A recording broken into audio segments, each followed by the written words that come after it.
Okay, so for today, we're going to be doing something that I don't think we've really done on the podcast before, but I think that's a good thing.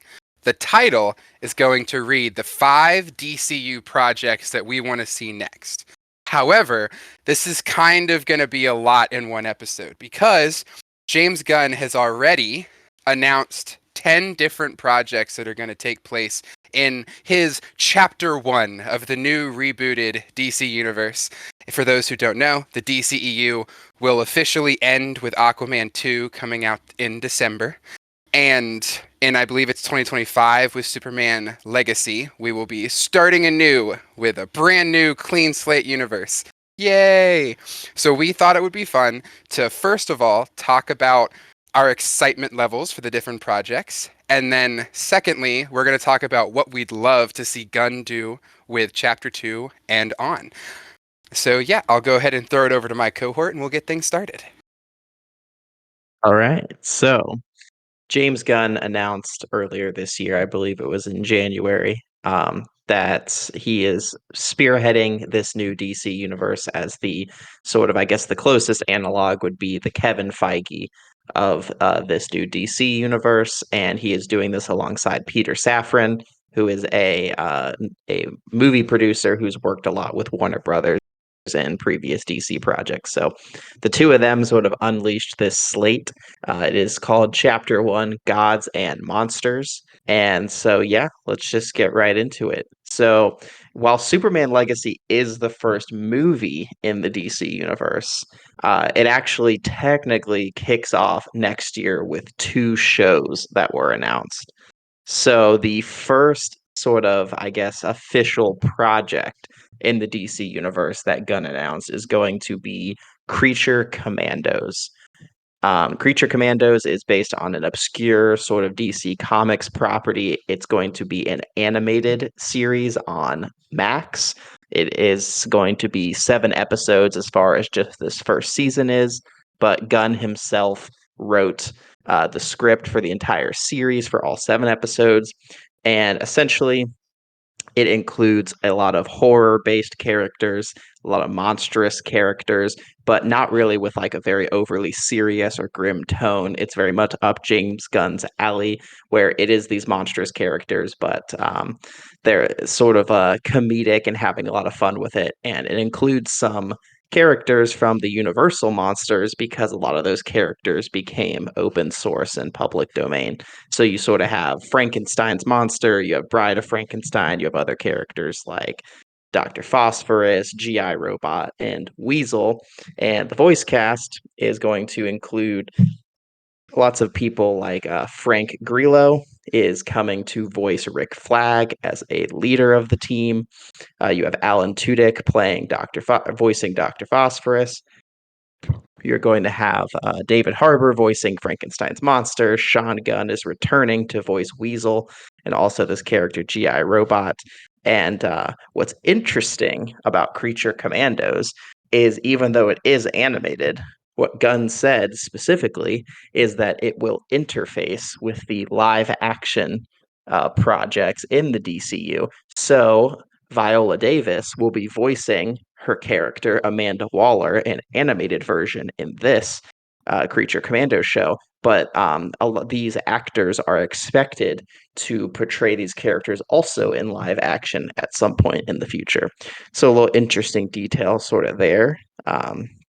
But yeah, this is launching sometime next year in 2024 to sort of kick off this DC universe.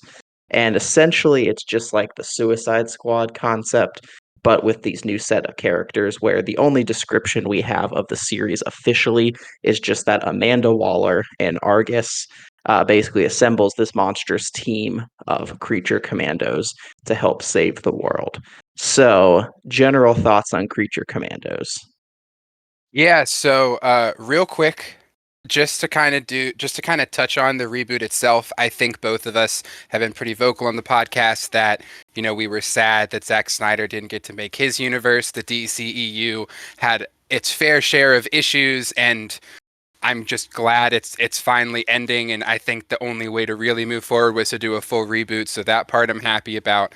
And then as far as James Gunn is concerned, we could debate about his personal life all we want, but when it comes to making movies, I personally think he's a really good creator. As you know, he's gonna make things unique. He's gonna build a very interesting world at the very least. I think he does very good with lore. So I'm definitely I am as optimistic as physically possible, and I'm hoping that Warner Brothers doesn't meddle again. So that's just a little bit I'll say on the actual reboot itself. And then right off the bat with Creature Commandos. So if I didn't say this earlier, we're kind of going to say where we have these specific uh, uh, uh, projects in our list, and then at the end we'll go through them in order more succinctly. But Creature Commandos is my number two. So, like you touched on, this has to do with a lot of the Universal monsters, and I'm a huge fan of those. So, I actually really liked this comic when I was younger. You get to see Frankenstein, the werewolf, Dracula, all of those fun things, and of course, other characters. But, um, so yeah, that part is very cool to me. Also, I forgot to mention, I love the part that you talked about where the plan is everybody who voices somebody in an animated project will also play them in live action and vice versa. I think that's really cool and should add a very nice layer to the universe as a whole. But yes, so for those of you who don't know, Frankenstein's actually a really integral part in the DC universe. For those of you who have read the Agents of Shade comics, I really enjoy those, and he's the main character. He's the main character in this. He's the main character in a lot of under the radar DC stuff. So it's kind of cool that Frankenstein's finally getting his day.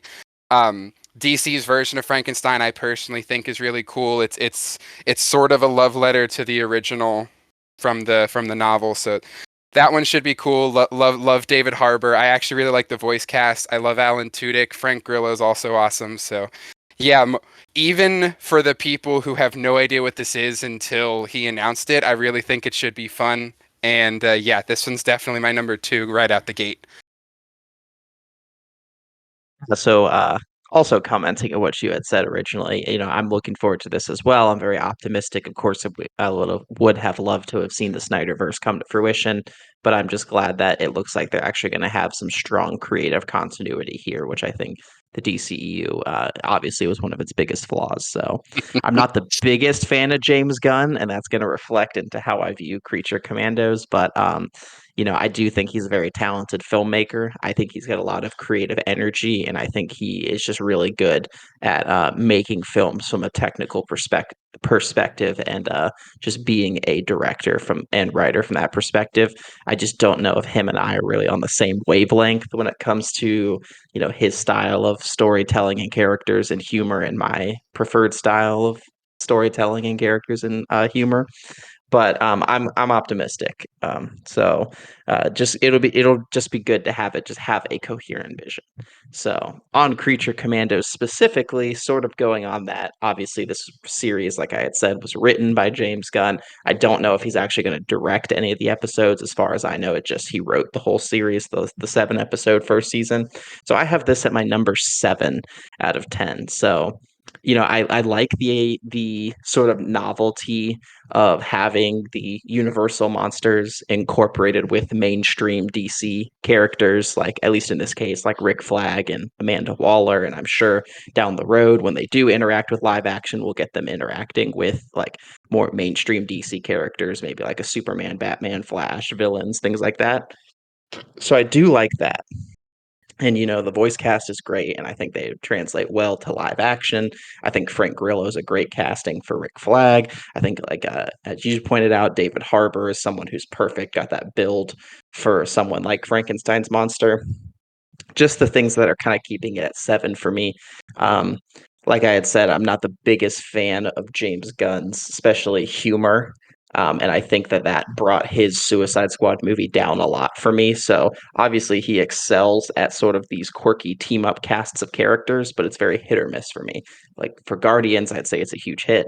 For Suicide Squad, it was not a huge hit. And I think if anything for Suicide Squad, he had more free reign. Whereas with Guardians, he was restricted a little bit more by Disney and Marvel. So the fact that his more unrestrained work is the one that I prefer less makes me a little more pessimistic about this project. But overall, still number 7's a solid little uh, placing there. Also, I'm just not a huge fan of animation in general, and I know they're going to interface with the live action, but just this itself being animated, I'm just not the biggest fan of that, like as a format. So yeah, I have it at my number 7. That's completely fair. Just two things to touch on before you move on to the next one. Um, kind of to back off, or sorry, to jump off of what you were saying. On the contrary, I love animation. I love animated movies. I love animated TV shows. I love anime. Uh, so I definitely can understand that. I'm a little more into the animated stuff, and also, if I remember correctly, you said you didn't watch Peacemaker, the TV show, right? I have not. I do plan on at some point definitely checking it out. Maybe before this universe launches or season 2 ever comes, but I have not yet. So if you don't like his humor, I don't know if it's the best recommendation. Obviously, I have expressed I am more of a movie person than a TV person, so take what I'm about to say with a grain of salt. But the Peacemaker TV show was one of the best TV shows I've personally ever seen. It I was not the biggest James Gunn fan until watching Peacemaker. He almost single-handedly won me over with the characters he created, his almost perfect way of interweaving action with drama and comedy. And of course, part of it had to do with the fact that he cast some really amazing actors. But yeah, so that's the Peacemaker. Definitely makes me a little more excited than if Peacemaker didn't exist. Yeah, I'll definitely check it out at some point. But continuing with that, we have our second installment in the DCU coming out next year, another show, Waller. So perfect timing for that. A little segue. So, Waller is a live action series where Viola Davis will be reprising her role, carrying over from the DCEU. I still don't know exactly how they're going to pull this off, but I'm curious to see. But she will be reprising her role. But it essentially, Waller is a solo series featured or spotlighting her specifically, and it is considered a spin-off of the Peacemaker series. We don't really have like an official plot synopsis yet, but all that was said was that this follows the events of Peacemaker's first season finale, and it quote unquote continues the story of Amanda Waller and Team Peacemaker, because some of the other Peacemaker supporting cast will be reprising their roles, particularly Steve Agee, four Yeah. different ways I could pronounce that, as John Economos. I know, as someone who has Uh, not seen the series, he will be reprising his role. Someone who hasn't seen the series, I know that he's a main part of it and a fan favorite. yeah, Um, he's so great. so we don't know too much about the specifics of the plot, but what we do know is it's being run by two co-showrunners. One is Crystal Henry, who was one of the lead writers on the Watchmen HBO series that I quite enjoyed, and she will be co-show running it with Jeremy Carver, who is a writer who was one of the main writers on Supernatural, and he was also one of the writers and showrunners for Doom Patrol. So he has a lot of experience with DC, and she has a lot of experience with HBO, and I guess technically Watchmen is a DC property. Um, but yeah, I had this on my number 9. Um, just because I haven't seen Peacemaker. I think Viola Davis is great in the role of what we've seen in her in like Suicide Squad.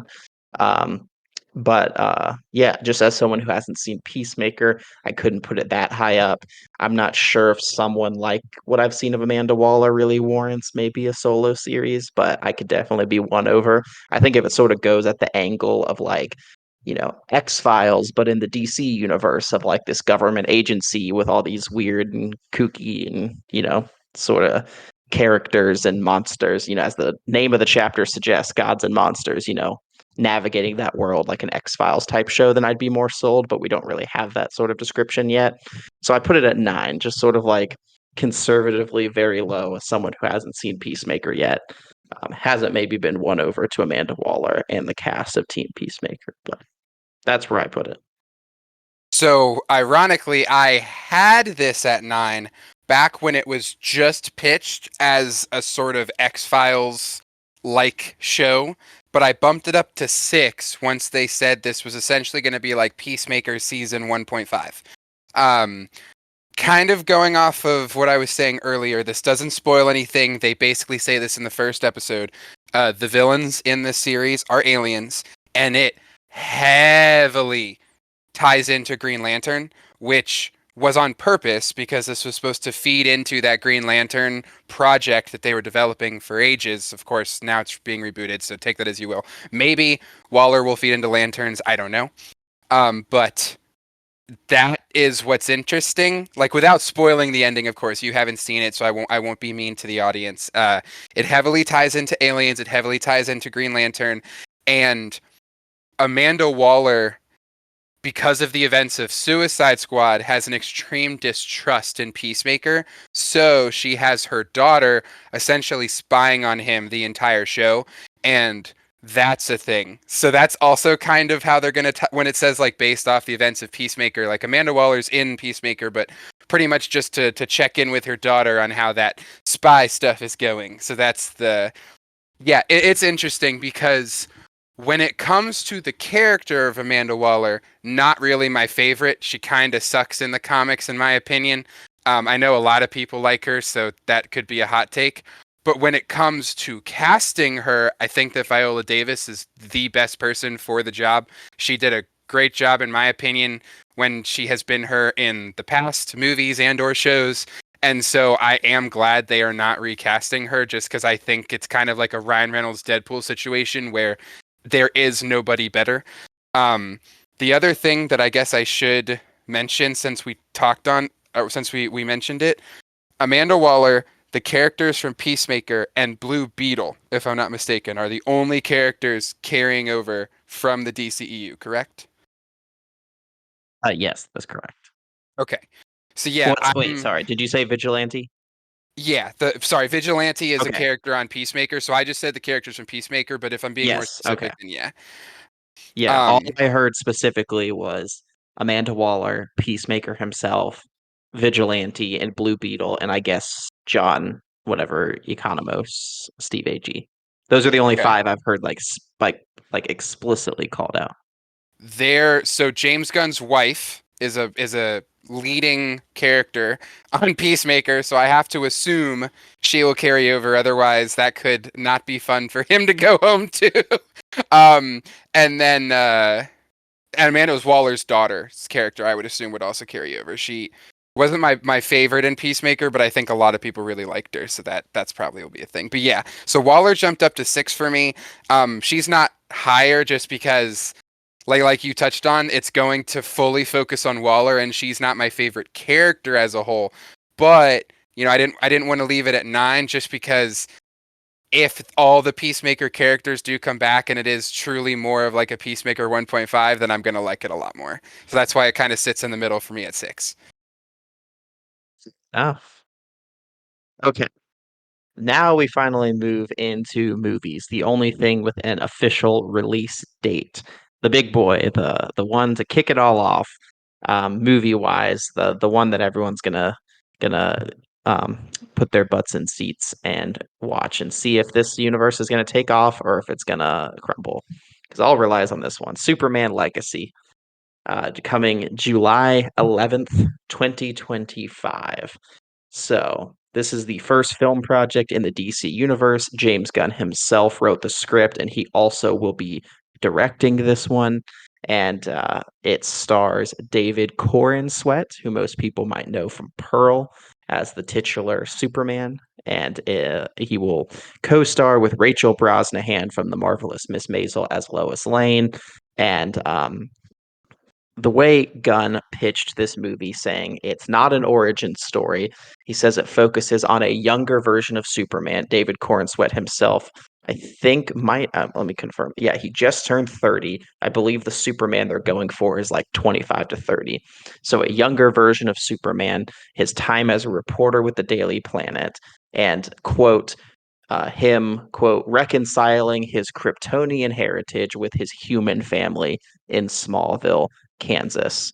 And Peter Safran described the Superman in this film particularly as, quote, the embodiment of truth, justice, and the American way. He's kindness in a world that thinks of kindness as old fashioned.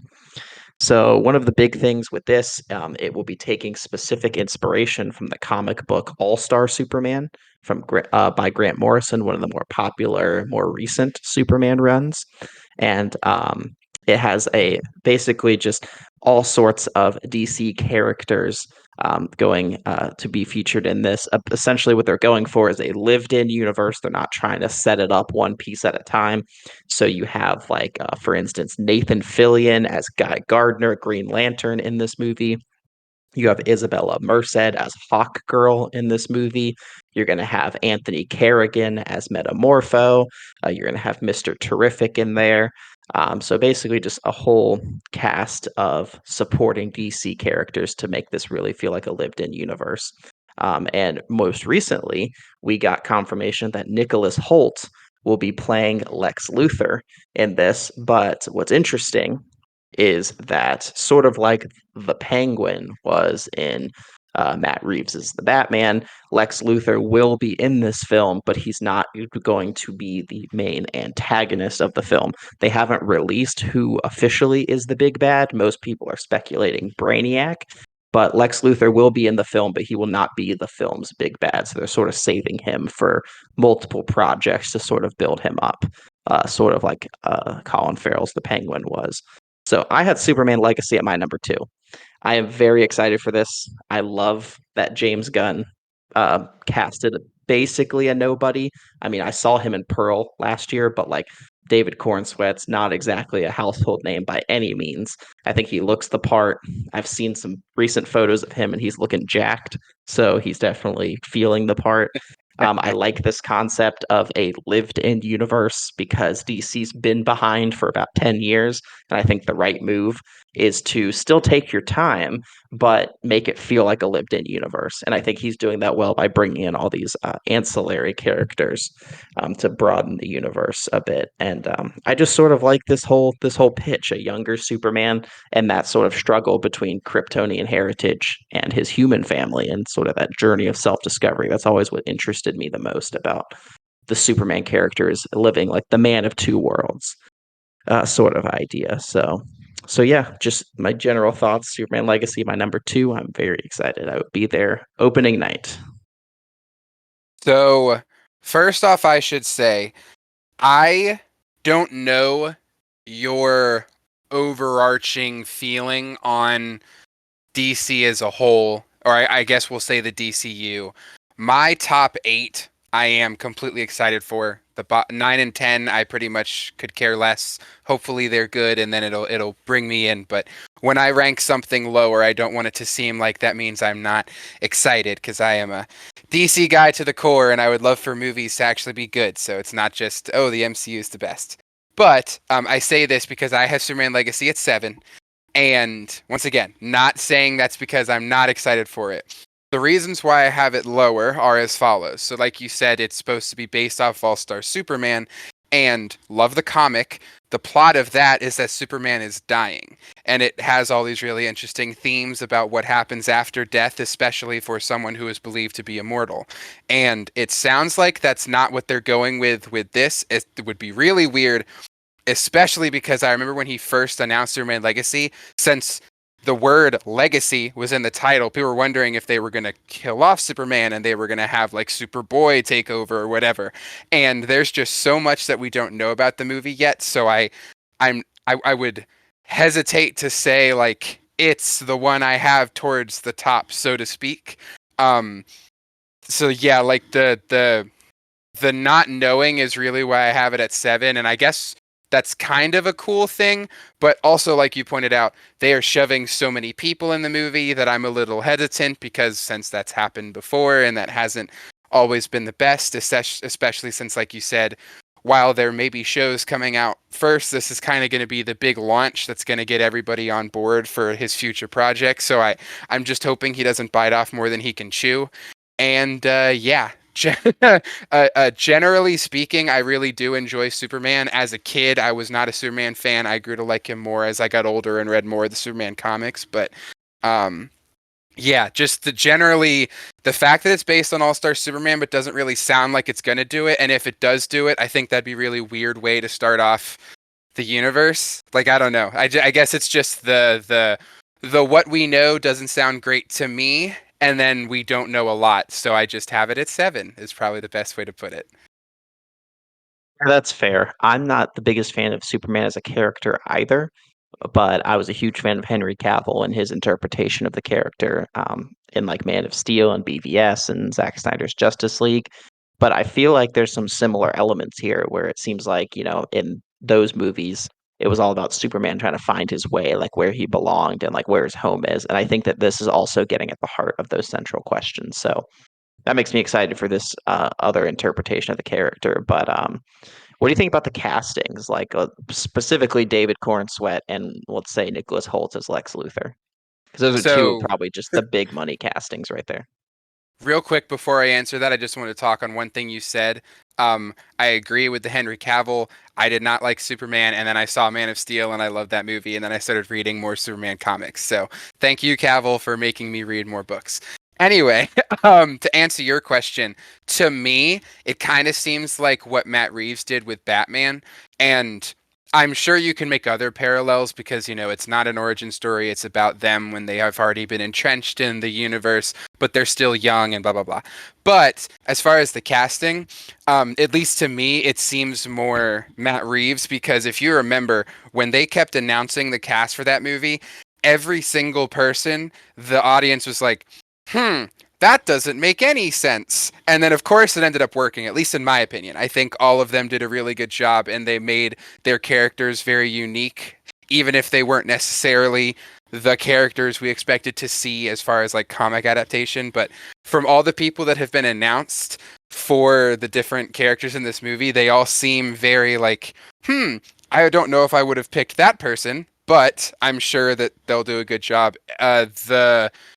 Nathan Fillion is Guy Gardner, right? Yes, that is correct.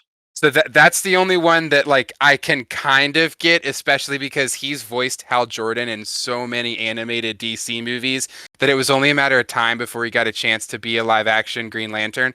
Now, from what I have read with Guy Gardner in it, I don't know if Nathan Fillion's the best Guy Gardner, but he made the most sense as far as like a Green Lantern. So that I don't know, but yeah, the moral of the story is all of the specific actors that they've picked don't necessarily like scream the characters, at least to me. But that doesn't mean they'll do a bad job, especially because I've been proven wrong with the Batman. I just like the idea of casting like an unknown practically as like your lead star and like let this be the role that like shapes them into an actor. Because that's like what a lot of the early MCU did. Like Yeah, nowadays, it's like exactly. it's like oh, you're famous by default. You're gonna be in an MCU movie. That's how it is now. But you look at like Phase One, they were like either nobodies or washed up actors that hadn't done anything in years.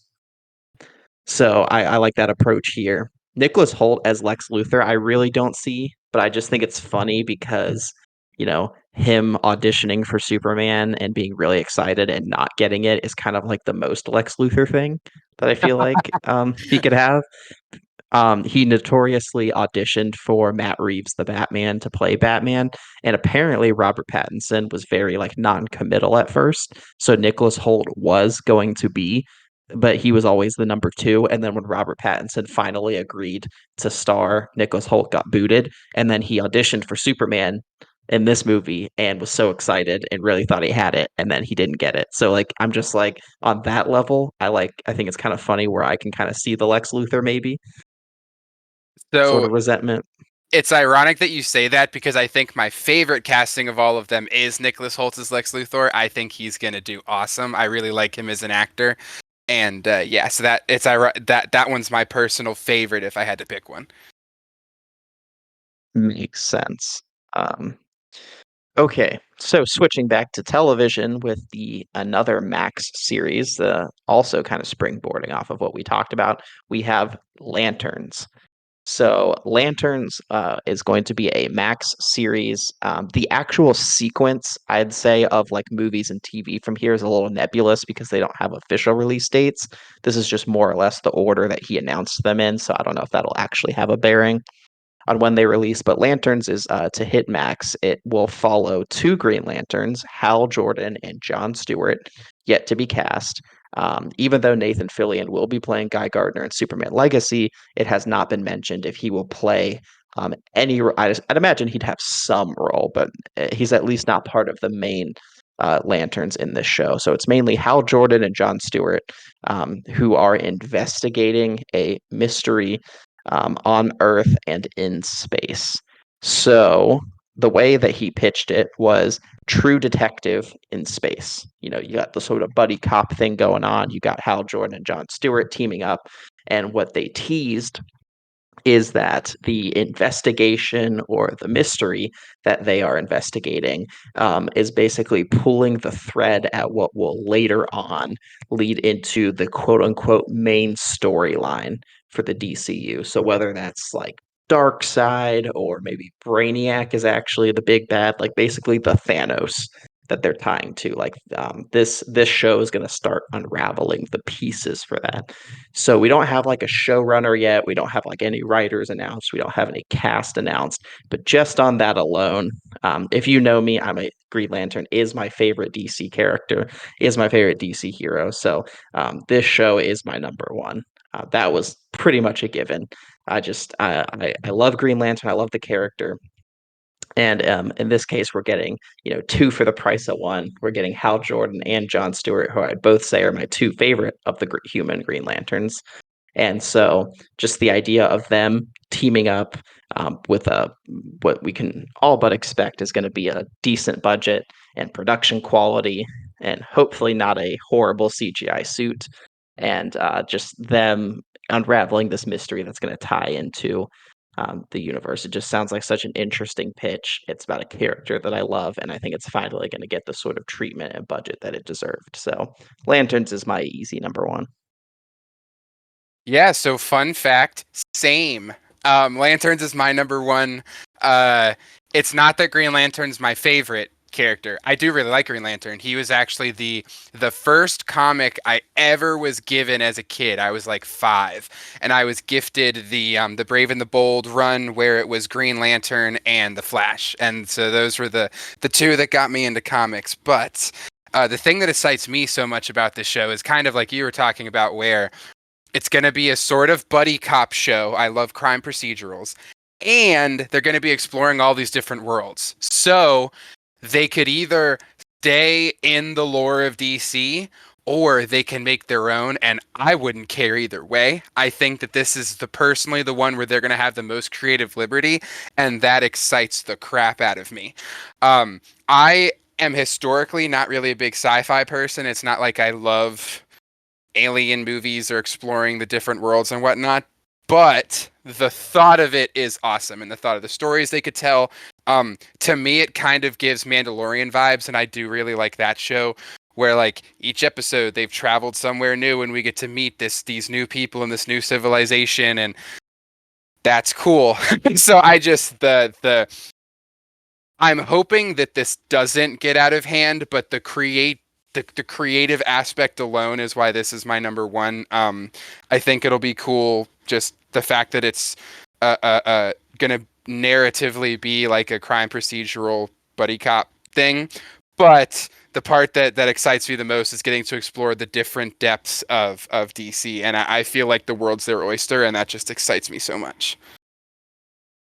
I completely agree. I really want them to just go bonkers with it, like just go deep into space, do like a Planet of the Week, but have this sort of through line going through and just show us like the crazy side of the DC universe. Really looking forward to that. And yeah, most people forget with like the Green Lantern Corps, like first and foremost, they're basically space cops. Yeah. They're not like warriors in that sense. They're like space cops. They're there for intergalactic law enforcement and things like this, investigation and things like that. So I think really leaning into that, that's something that's been lacking in a lot of Green Lantern adaptations. Yeah, I don't have anyone specific in mind for like who to play Hal Jordan and John Stewart, but when I think about this show, I think like someone who would be a great showrunner for it would be someone like J.J. Abrams. I know he's like signed on to do like 50 billion DC projects that never happened, but if he did do one, I feel like this sort of like deep space sci-fi adventure with some quippy dialogue would be like right up J.J. Abrams' alley. Yeah, that makes sense. It's funny because he's not going to do it now, but I still miss back in like 2016 when Tom Cruise was attached to be Hal Jordan in the Lantern movie. I don't know why. I never thought about it until that moment, but once it was kind of like rumored that he was like the lead to get the role, I was like, oh my God, Tom Cruise would be a great Hal Jordan. So it's not going to happen, but that's always where my brain goes now when I hear DC live action Green Lantern. I mean, Hal Jordan and Maverick are basically the same person. So, Exactly. And the hair yeah. works perfectly. Yeah, and so Christopher McQuarrie, who people know for doing like writing and directing like Rogue Mission Impossible, Rogue Nation, Fallout, and now Dead Reckoning, who's worked with Cruise a lot. He wrote a script for a Green Lantern movie where Tom Cruise as Hal Jordan would team up with Henry Cavill Superman and do this investigation deep in space, and Warner Brothers said no. So I would just like to put that out there that fuck Warner Brothers. Yeah, that sounds awesome. And going back to what I said earlier, love the fact that James Gunn gets to make his own universe. We've been told that before when Zack Snyder was supposed to get to make his own universe. We need Warner Brothers to not meddle again. Exactly. So definitely looking forward to Lanterns there. Okay, so it's sort of just like ping pongs between a movie and a TV show. So once again, I don't know if it's actually going to follow this format, but continuing with this, we have The Authority, which I think I can speak for everyone, where this is probably the one on this list everyone knows the least about. So I'm just going to read almost verbatim what James Gunn said that I have written down here. He said that the Authority is a team who thinks, quote unquote, the world is completely broken, and the only way to fix it is to take things into their own hands, whether that means killing people, destroying heads of state, changing governments, whatever they want to do to make the world better. So basically, a very morally complex team who still thinks that they're doing the right thing. And sort of just in some of the limited research I've done on this team, I sort of get like Watchmen sort of vibes, like the I Watchmen was team going to say the same thing.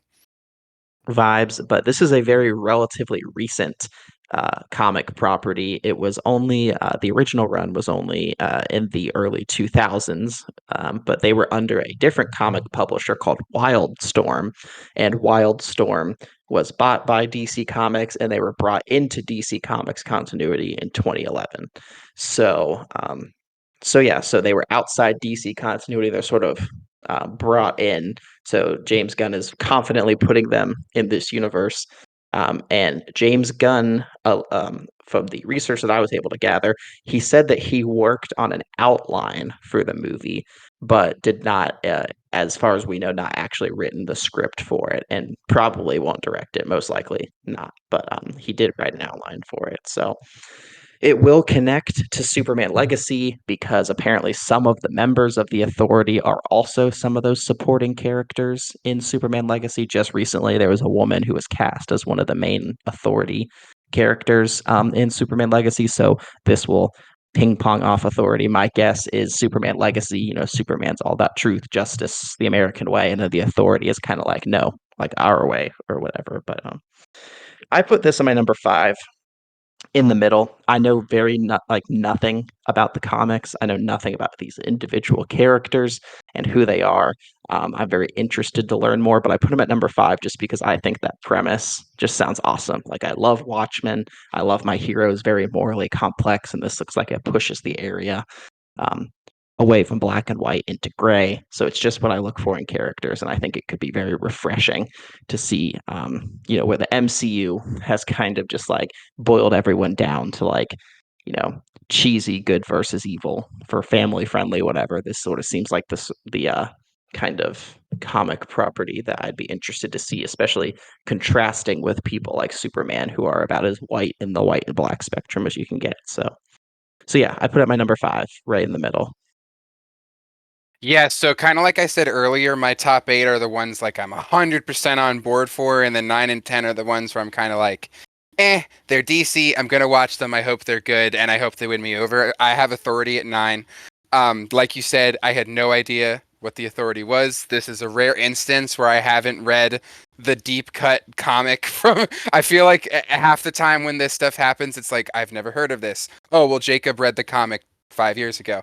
So like this is the one instance where there was a random comic that I missed. So I can't not necessarily can't provide any fun insight to the Authority. But yeah, like you said, from the research that I've done, they seem to be called like the anti-Justice League, and it gives me Watchmen or like the Boys vibes. So, I'm definitely interested, I'm intrigued, but I can't necessarily say I'm excited just because I know nothing about them. And honestly, that's probably going to be better. I feel like I have a tendency to go into movies with a really high bar, and I try to lower it as much as possible because, of course, no movie can ever really reach your own expectations. And so maybe it's a good thing if my expectations are low, because then maybe this movie will just blow me out of the water. But yeah, I can't because of just knowing nothing, even though it sounds like an interesting story, and the characters seem cool from what I've been able to research. I have to just put it at 9. That's fair. And this is not confirmed by any means, but all the rumor mills say that Matthew Vaughn, harkening back to your favorite directors, Matthew Vaughn is one of the directors that's interested in this project. So not confirmed, but So potentially could be a Matthew Vaughn. if he gets attached, this will automatically jump up my list. Yes, that's how that works. Exactly. Okay. So, moving on with television shows, bouncing back and forth, we have Paradise Lost. So, Paradise Lost is another Max series that is a political drama about and I'm just reading this quote like word for word, the scheming and power struggles on the all female island of Themyscira before the birth of Wonder Woman. Um, James Gunn and Peter Safran compared this to Game of Thrones in the DC universe, and it will be taking adaptation from the Paradise Island Lost comic run that was about a civil war on Themyscira. So this is supposed to take place thousands of years ago, all contained on Themyscira. So I'm assuming it will have an all-female cast. But Wonder Woman doesn't exist yet; she's not even born yet, but it's about the various power struggles on the island. I am apparently sexist because I had this at my number 10. And yeah, I just, nothing about this really intrigues me at all. It sort of seems like what Gotham was for Batman, where it's like, why are you doing all this Batman stuff without Batman?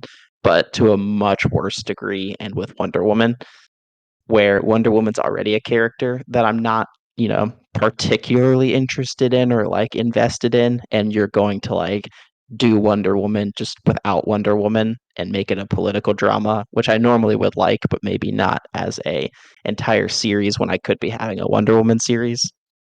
So yeah, I have this at my number 10 because nothing about that pitch really grabbed me. It seems really odd and very strange.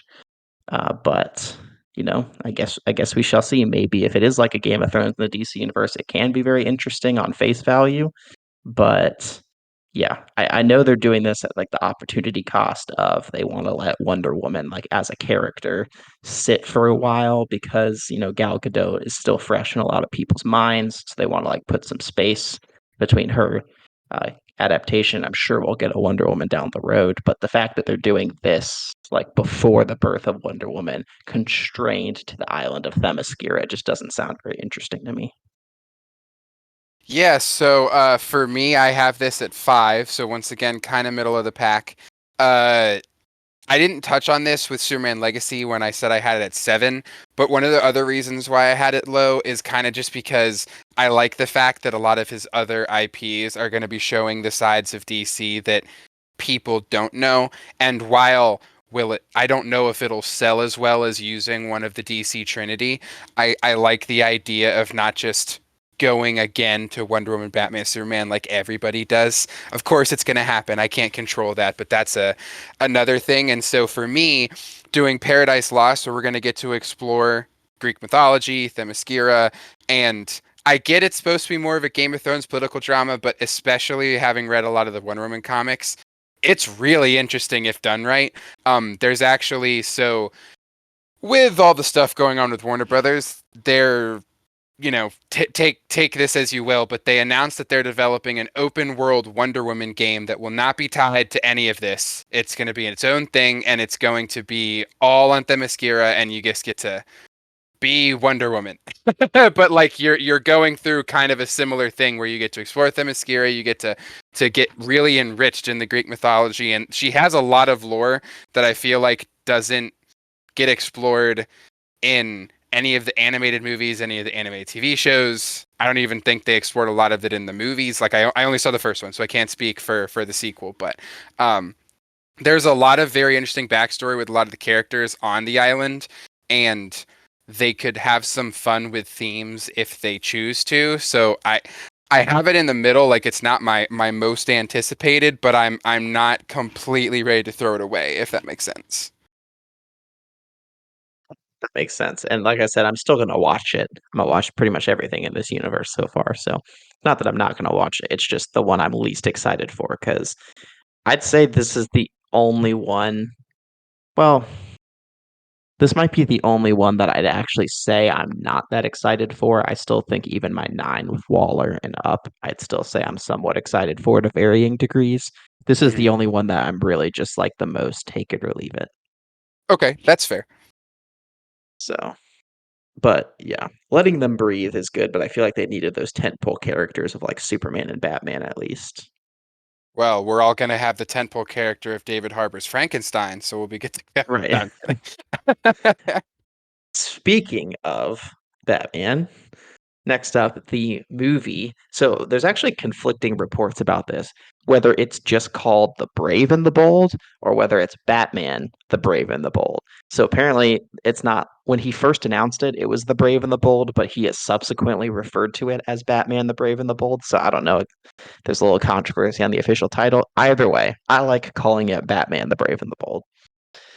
So, Batman the Brave and the Bold will be a live action film that is going to follow Bruce Wayne, Batman, but the big sort of differentiator here is we're finally going to have a lived in Bat family and also introduce Batman's son, Damian Wayne, as the newest version of Robin.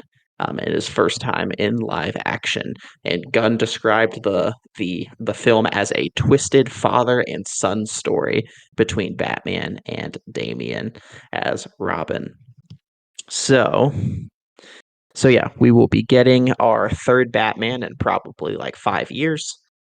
So he's taking the Spider-Man route, but no one in this movie has been cast yet. But since we have a lived-in Bat family, they haven't officially confirmed this, but just the obvious connotation is there's probably a Dick Grayson as Nightwing. That's going to be some supporting role. There's probably going to be references to Jason Todd, whether they're going to leave him dead or the Red Hood already happened or what.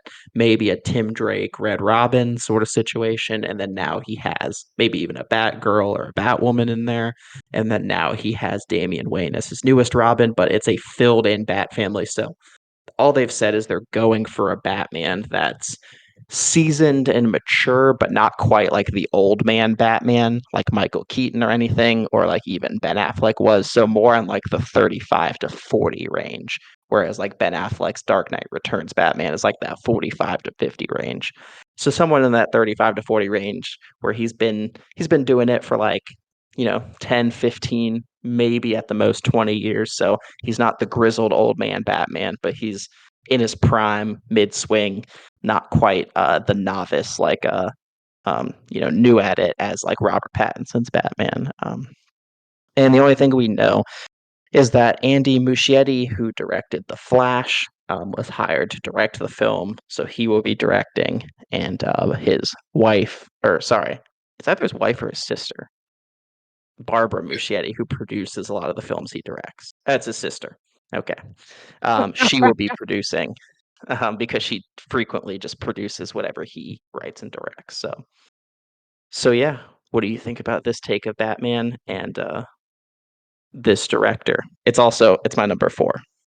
Okay, so pretty much in the same vein, I have this one number 3. Batman is my favorite DC character. He's one of my favorite comic characters just in general.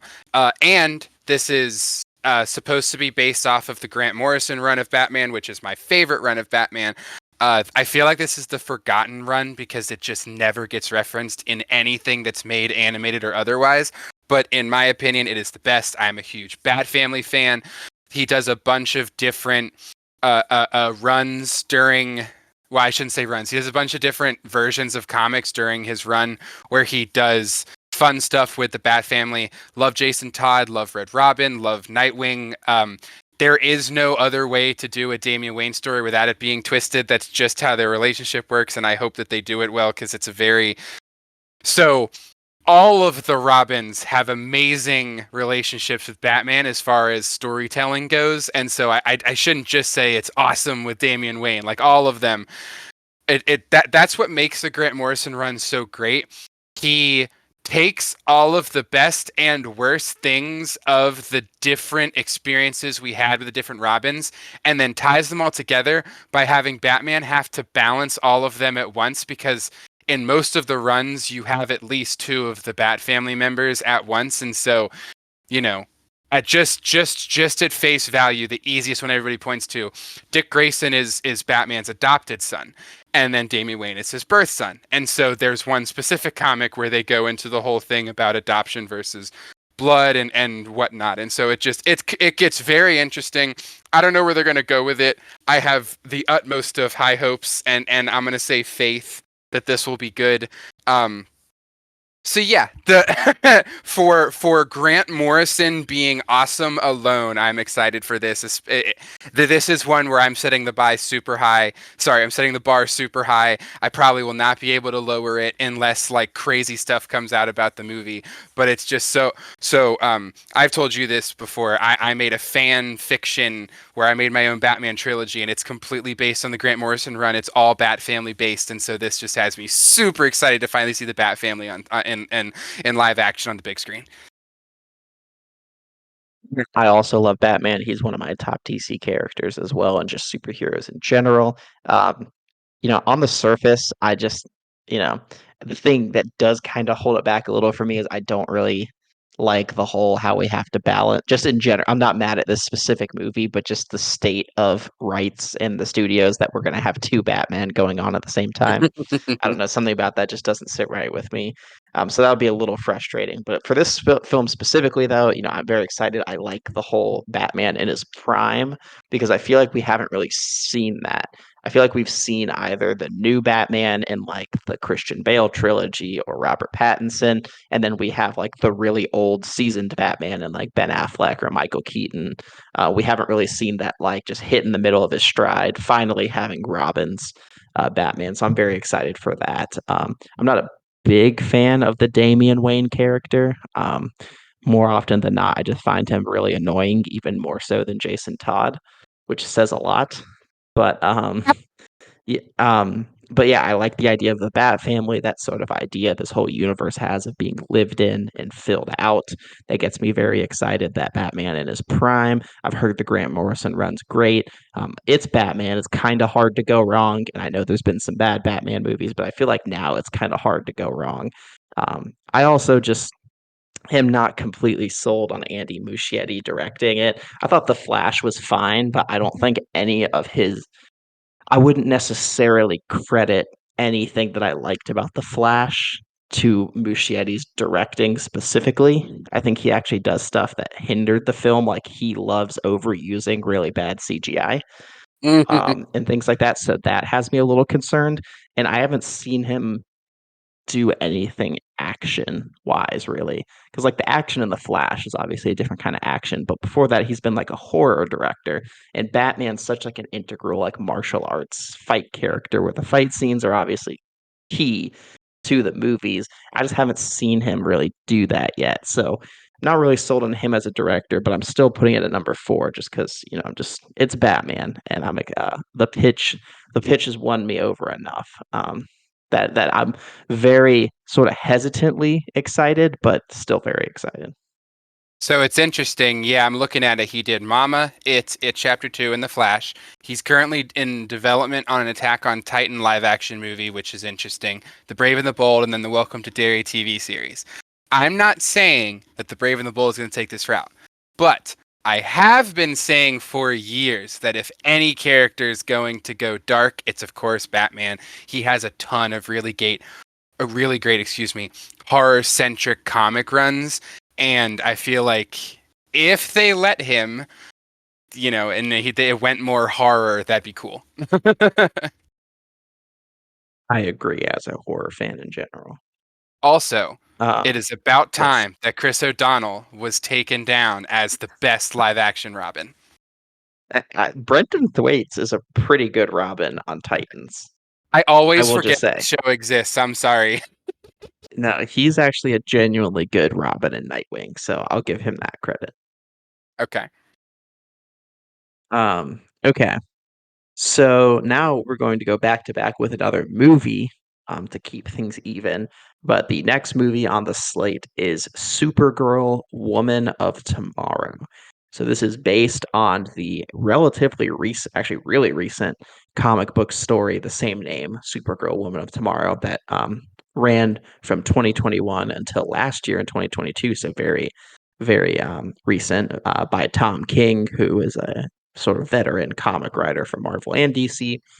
But this project is described as by Gunn as a quote big science fiction epic film and a quote beautiful star spanning tale. It follows the contrast of the jaded character Kara Zor-El, Supergirl, who basically watched everyone around her die, watched her planet get destroyed, and she grew up on a chunk of her destroyed planet, whereas her cousin Superman got to be raised on Earth by his loving parents and his loving home on his perfect little planet when she had to grow up defending for fending for herself in the cold reaches of space.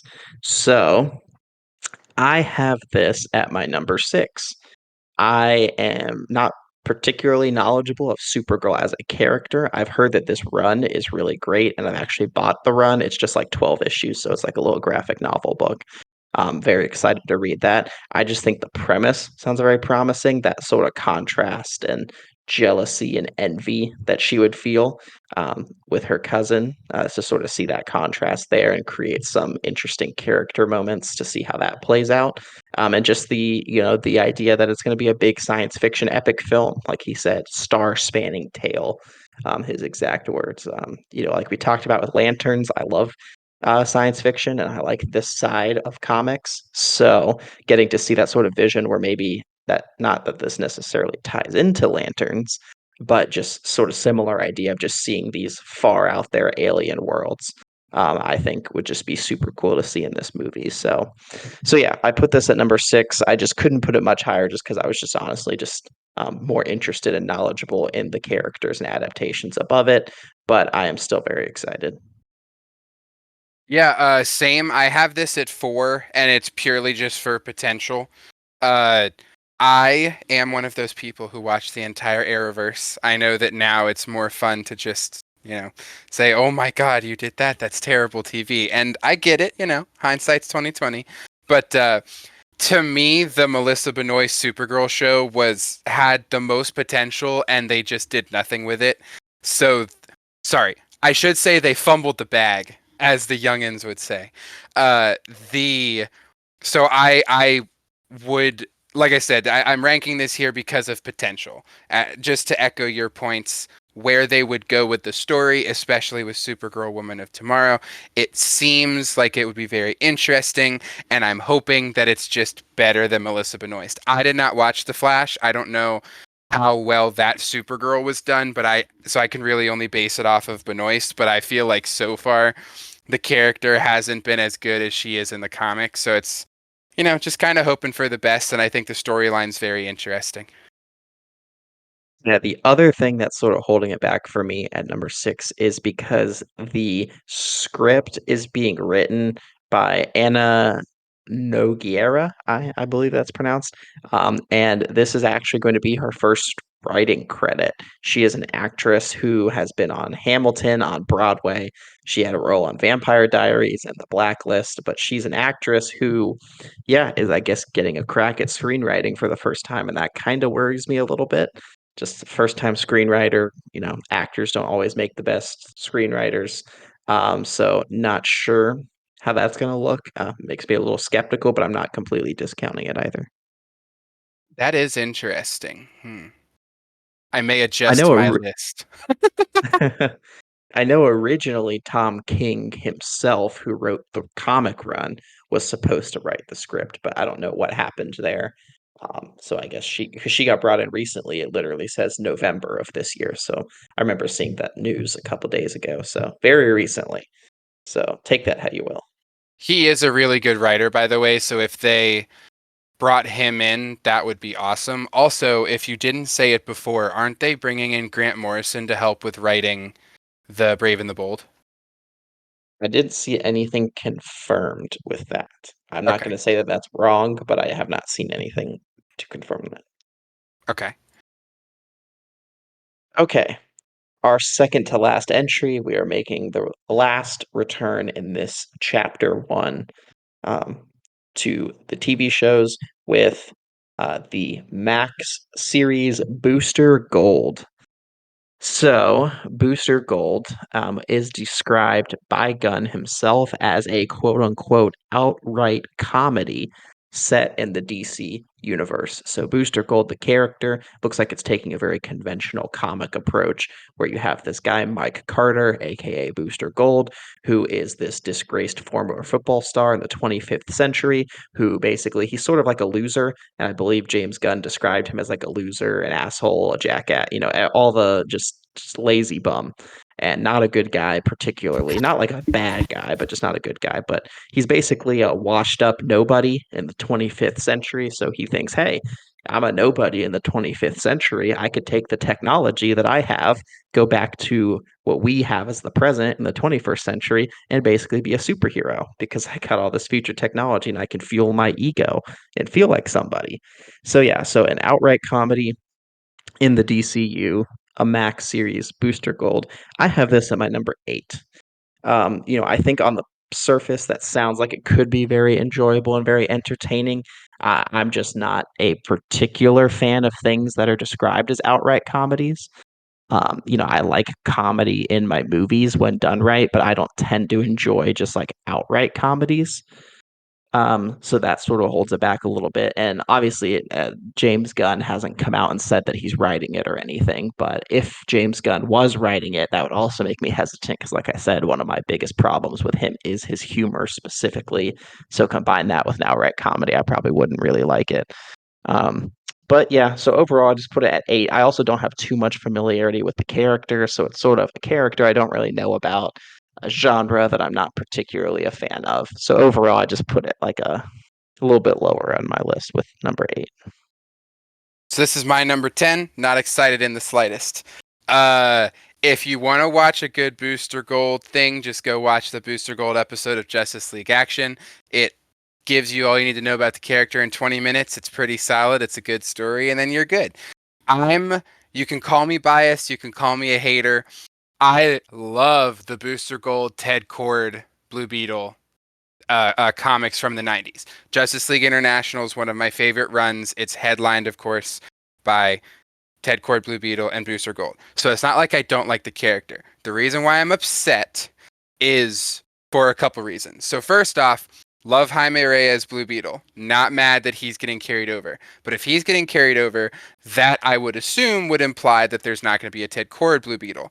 And he was the character that was my favorite from those comics. He's just awesome.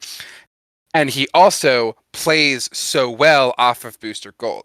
Booster Gold is one of those characters who is extremely annoying. So he needs the palate cleanser, I guess is the best way to put it. And so that's why the comics work so well. When Booster does something insane, Ted Kord's there to cool it down.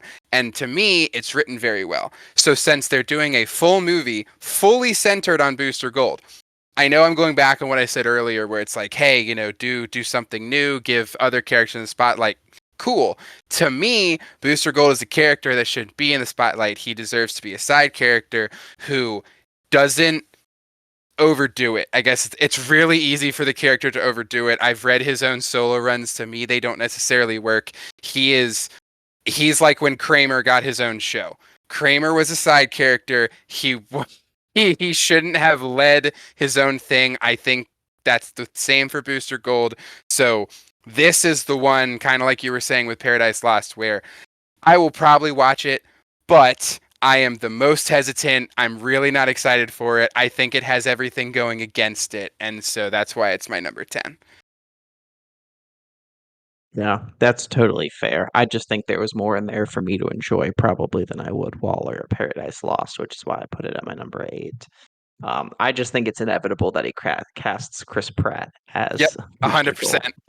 And that's another especially thing because that I was just gonna say James Gunn particularly loves carrying actors over. Like we talked about Nathan Fillion. I mean, I think Nathan Fillion might actually be in every James Gunn movie because he's in like Super and I think he's in Slither. And yeah, and he's made cameos in all the Guardians movies. So he carries over, a lot of other actors carry over. He was in the Suicide Squad, same with like Michael Rooker has been in all of these. So it's just a matter of time before Chris Pratt is cast as Booster Gold. he's the fan casting. And to be fair, I get it. Um, I don't know if you find Chris Pratt annoying. I don't necessarily think any of his characters have gone so over the top, but I could see it. And so I don't know. He's probably a really good fan cast. Yeah, I have a feeling even if James Gunn writes it, I'm with you. I have a feeling it's just gonna irk me the entire time while I watch it. I agree. I agree. Okay, coming into our 10th entry and the last announced project for Chapter 1, presumably closing out Chapter 1, we have Swamp Thing.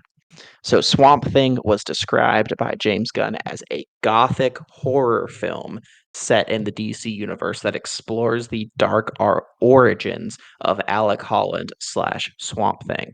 Yeah, he did just say that it would very much play like a horror film. He did not explicitly say if this was going to be rated R or not, but it's very possible, especially with James Gunn. But he did say that this would definitively be tonally darker than other DCU projects, but it will still be interconnected with the rest of the DC universe. So there is no specific plot that's given, but it was said that it would take specific inspiration from Alan Moore's run, The Saga of Swamp Thing. This is a run that I actually have read. I don't read too many comics. I'm trying to read some more comics. I actually am trying to collect all the comics that these shows are based on so to read before these movies come out. But I actually have read the Saga of Swamp Thing. I don't think in its entirety, but this was back when DC Universe was a streaming service. If you recall, back in the dark ages. Um, when it lasted for like a year. But as part of this package, if you were a subscriber to DC Universe, for those who don't know, it lasted like maybe like a year or two. This was like 2018, 2019. It was the streaming service where it only had DC content on it, whether it was animated movies, live action movies, whatnot. But also part of the perk was that they had like millions of digital comics, DC comics you could read. So I read like a whole bunch of random runs because I don't normally read comics, but they were all included. And one of the runs that I read was Saga of Swamp Thing, and it is very compelling.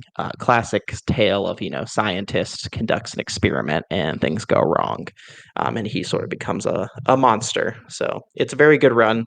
I'm very excited, and James Mangold is going to direct this project. So James Mangold, who did like Logan, he did Ford v Ferrari. Recently, he did the new Indiana Jones movie. He's one of my favorite working directors currently because I love a lot of the films that he's made. So his involvement makes me very excited. But I put this at my number 3. I'm very excited. I love the character, love the comic inspiration, love the director. There's not too much holding it back other than just Superman Legacy and Lanterns. I'm just that much more excited for. So yeah, I am very excited to finally get a true horror film in a superhero movie universe. Yeah, so I won't lie, I've been moving stuff around at least a little bit as we've been talking because I'm learning things that I didn't know before as far as new people being attached from when I made this list. And uh, originally, I'll say I had Swamp Thing at 8.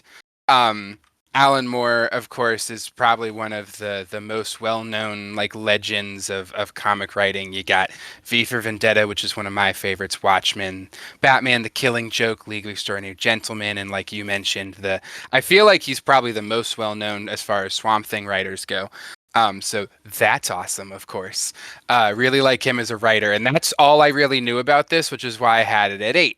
Um, I will say from talking at some other movies, I think I would now probably move it up to 6 just because love horror would love that that's kind of like the one horror entry we're getting. I hope that it signals for things to come. I also think Swamp Thing's an interesting character.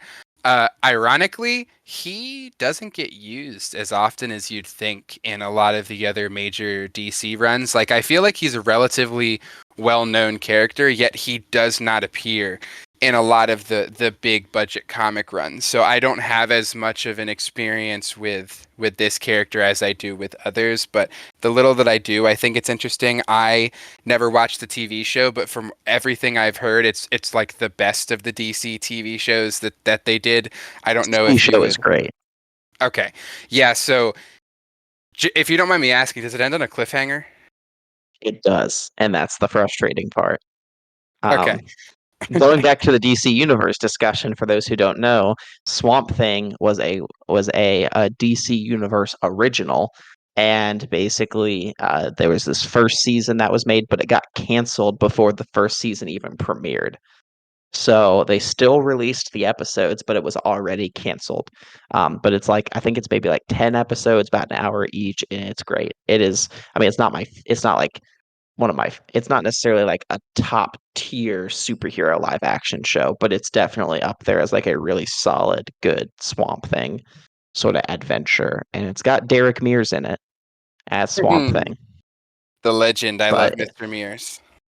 yes, it did not get picked up by Max, like how Titans moved to Max from DC Universe. So Max did not want to put up the money for it, I guess, because that was the problem. It was too expensive.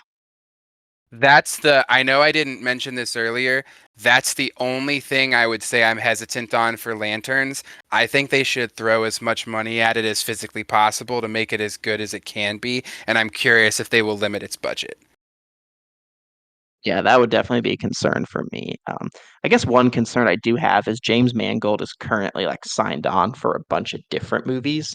And typically, when these big directors sign on to a lot of these big movies, a couple of them fall through the cracks and suffer. I just don't want this to be the one where this kind of gets development hell because James Mangold's busy working on other stuff. Or it goes to a director I'm less excited about. Yeah, that's fair. I guess to round up what I was saying, I like Mangold as a director. I forgot that you had mentioned that part. So yeah, I think I can place it firmly at 6, kind of middle of the pack. Not too excited, but also not gonna watch it. It's an interesting enough IP to me, and it's horror. So, yes, exactly. Okay. So I am just going to I'll just run through my list 10 to 1, just so that everyone can have our lists all compiled together, and then you can do the same and we can get to our 5 we want to see. Okay, so for me, number 10, Paradise Lost. Number 9, Waller. Number 8, Booster Gold. Number 7, Creature Commandos. Number 6, Supergirl Woman of Tomorrow. Number 5, The Authority. Number 4, Batman the Brave and the Bold. Number 3, Swamp Thing. Number 2, Superman Legacy. Number 1, Lanterns. And I just realized reading through this right now that like my bottom half is literally 4/5 TV shows. Like I basically put all the shows at the bottom and then the one at the top. I just realized that now. That just shows my bias because I'm not a TV show person either, really. Yeah, no, that's fair. We're movie people. This is a movie podcast. Um, so if you go back through this the first hour of this podcast, I gave some numbers. From our conversations, I have moved a lot of this list around, but I feel pretty solid on where I have things now. So I'm gonna go from 10 to 1 as well, but fair warning, some of the numbers have changed. So my number 10, Booster Gold. My number 9, The Authority. My number 8, Supergirl, Woman of Tomorrow. My number 7, Superman Legacy. My number 6, Swamp Thing. My number 5, Paradise Lost. My number 4, Waller. My number 3, Creature Commandos. My number 2, The Brave and the Bold. And my number 1, Lanterns. The the big movers were, I don't know how I didn't have Batman at number 2 to begin with. The minute I started talking about it, the excitement that ran through my body, I had to put it at number 2 over Creature Commandos. Uh, Now that I know Waller's going to be Peacemaker season 1.5, I moved it from 9 to 4. That was another big jump. And then Swamp Thing as well. It jumped from 8 to 6, moving over Superman Legacy, and Supergirl Woman of Tomorrow is the one that had the biggest fall because I originally had it fourth. But all the other stuff, when we started talking about it, I got way more excited. So I moved it down. Right. So now we will do our 5 that we want to see in the James Gunn DCU. So why don't you kick us off? Give us what your number 5 that you want to see is. Perfect. So my number 5 is a little bit of a cheat, but I think that you'll be okay with it. It is Lantern spin-offs. And what I mean by that is, as we touched on before, I hope that this is just Planet of the Week. They go and explore all of these awesome new worlds and these new civilizations and these characters that are just going to be so fun to explore the lore of. And so I'll read exactly what I wrote. We're going to get to see all these amazing worlds and societies, and I think they should explore the ones that hit with fans. Maybe we meet Erica, the Glorpsic from Planet Timbu, and she's this super compelling side character who helps their cop mission to solve her brother's murder. In a spin-off, we could explore her family and how they are tied to this ancient system in their culture that led to her brother's death, and she either seeks revenge, or maybe it is about her breaking the cycle so she doesn't end up dead as well. I just was spitballing in like 30 seconds, but I think it would be so cool to take specific worlds. Maybe it's ones that the fans really like, or maybe it's ones that they didn't get to tell a full story on and they want to explore more. But I think that doing spin offs, exploring those worlds, if they don't do it, I think it'd be a missed opportunity. Yeah, no, that's a very interesting pick. I would definitely like to see something like that, especially if they do commit to that sort of Planet of the Week and setting up these interesting stories. I think that would be a very good direction for them to go in. Okay. My number 5, I'm also cheating a little bit, um, in a couple ways. I'm calling it Blue Beetle 2. I know it's not the way it's been very confusing. James Gunn has said that Blue Beetle is the first DCU character, but it's not the first DCU movie, and he's bringing, Zolo, I got his actual name here. Zolo Mariduena coming back as Jamie Ray as Blue Beetle, but the events of the first movie aren't necessarily canon. But I mean, I know you haven't seen Blue Beetle. I don't really want to spoil it. I'll just say that like the movie doesn't feel like it's set in any particular universe. So I don't know why they would necessarily try and be like, oh, it's not canon, other than just to like not make it the first DCU movie. But I think everything that happens in it could easily be grafted into another universe. There's no like hardcore commitments. But I'm just calling it Blue Beetle 2. I liked Blue Beetle a lot. I want to see more of Zolo Maradueno, more of his family and his supporting cast. I thought that they were great. Keep the director. Um, I have his name as well, Angel Manuel Soto. Keep him and just continue on with Jamie as he's growing into being this sort of teenage superhero. And also, don't want to spoil Blue Beetle too much. And I promise this isn't like an actual spoiler. They do there are references that Ted Cord might be a thing. And so Ah, I'll leave it at that. But there is that possibility that Ted Cord was a thing. So naturally, in a sequel, I'd like to see that explored a little bit more, especially with Booster Gold. For some reason, the internet is saying Jason Sudeikis for Ted Cord. I don't know. I don't know too much about Ted Cord, but I'll just leave it at that. So real quick, since you don't, here's what's interesting.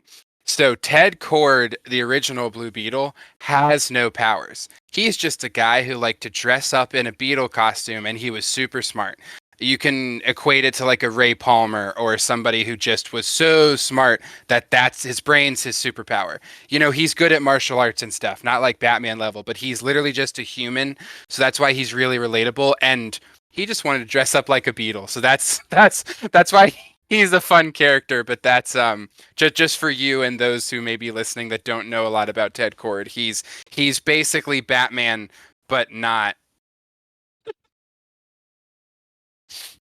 And I also Um, think the movie just like sets up a bunch of lore about like what the beetle is and where it came from. So that could also be very interesting to explore. But bottom line, I just want more Blue Beetle to carry that's over. another.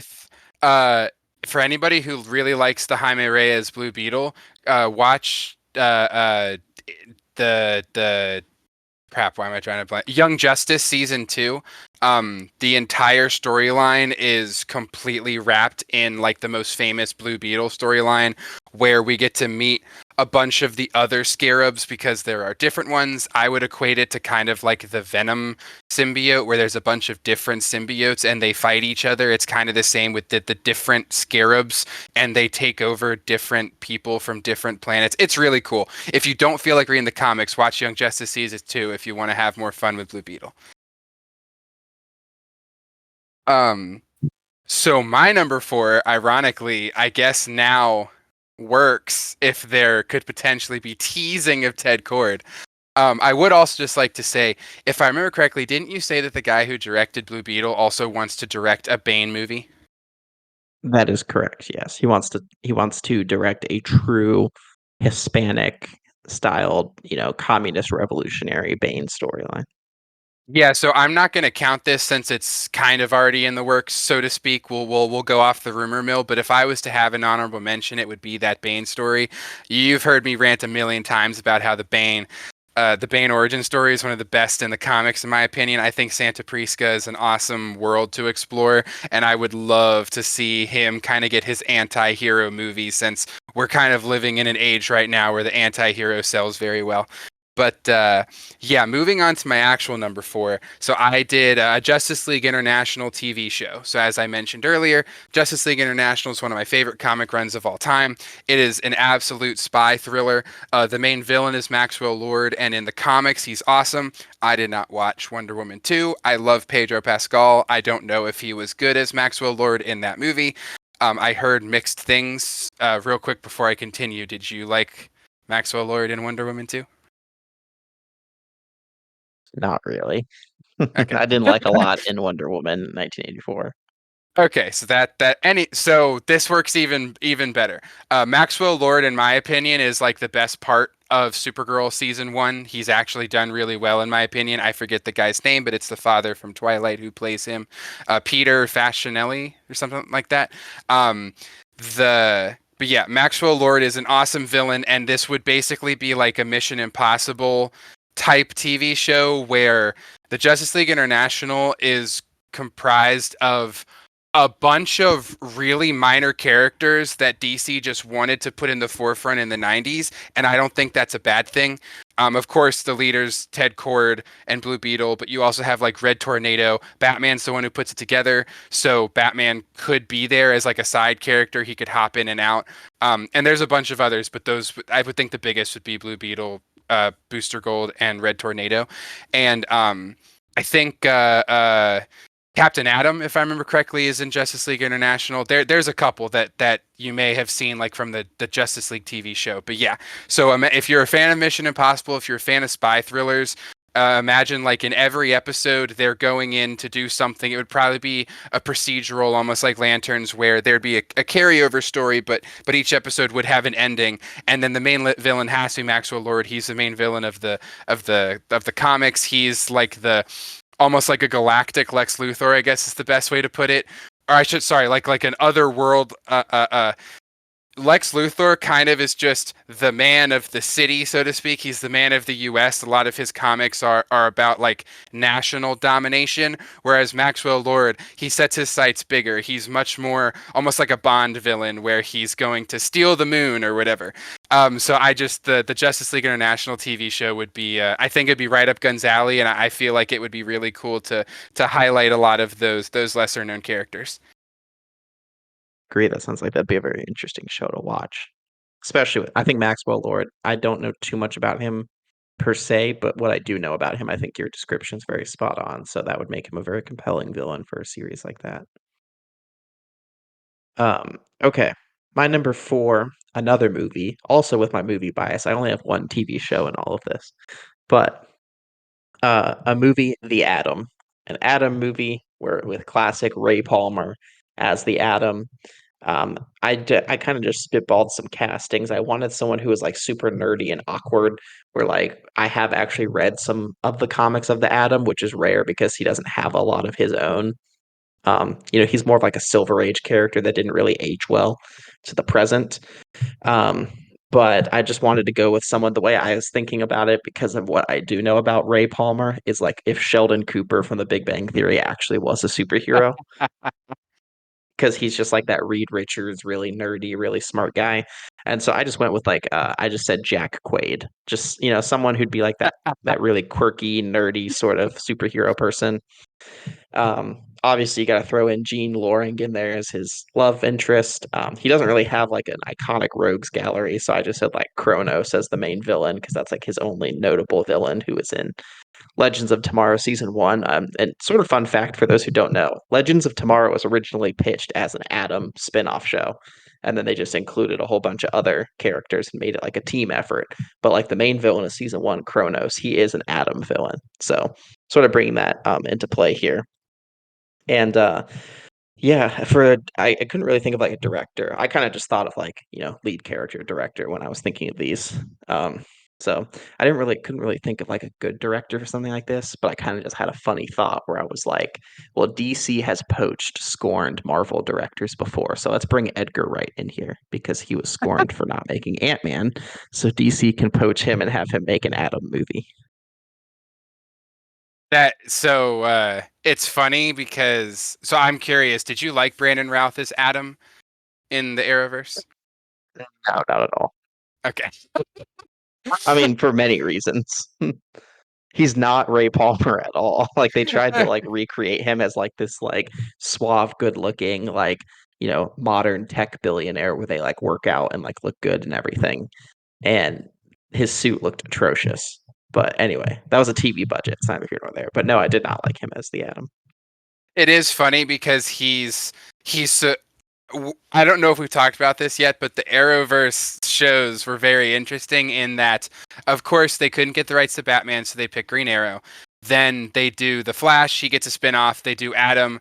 Like you said, it was supposed to be a spinoff because they had other characters that were hits that they wanted to bring back in a hopes to get more revenue. They do Legends of Tomorrow. I think that was a huge miss. I think they should have done the Adam TV show spinoff. I think it would have been really cool. I think they should have kept introducing characters and then spinning them off. I think that's kind of when the fall of the Arrowverse happened. I know this is a random side tangent, but I feel like Adam is definitely one of those characters that should be more in the forefront. He's really cool. There's also different versions of Adam, much like there are with like Green Lantern or Flash, and so I feel like that would be cool to explore, I guess is the moral of the story.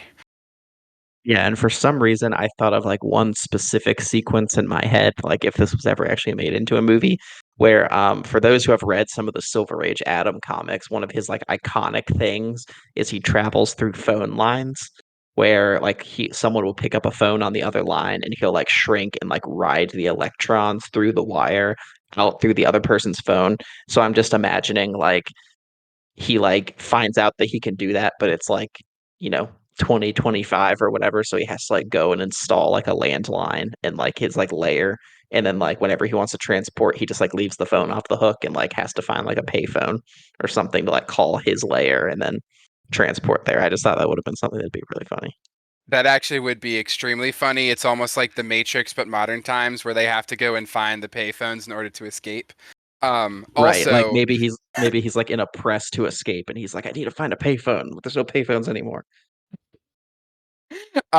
also, I don't know if you said this, but I would just like to specify for the audience that that Adam is very different from Ant-Man. I promise it wouldn't be the same movie. I know a lot of people were kind of like, "Oh, Aquaman was just Black Panther, but you know, done with DC." I swear Adam would not be like that. They're two very different people.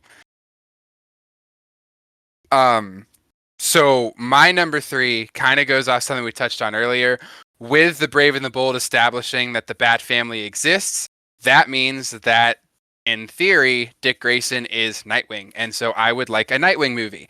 Um, Famously, at least to me, Tom Taylor, if I remember correctly, is the guy who did Injustice, and he was attached to do a a Nightwing movie, and the in the DCEU, it of course never happened. It sucks. Yeah, just okay, cool. Tom Taylor is awesome. He's one of my favorite writers in DC, just in general. And Tom Taylor did a Nightwing run in the comics. It was really good, and I think he would have done an awesome movie.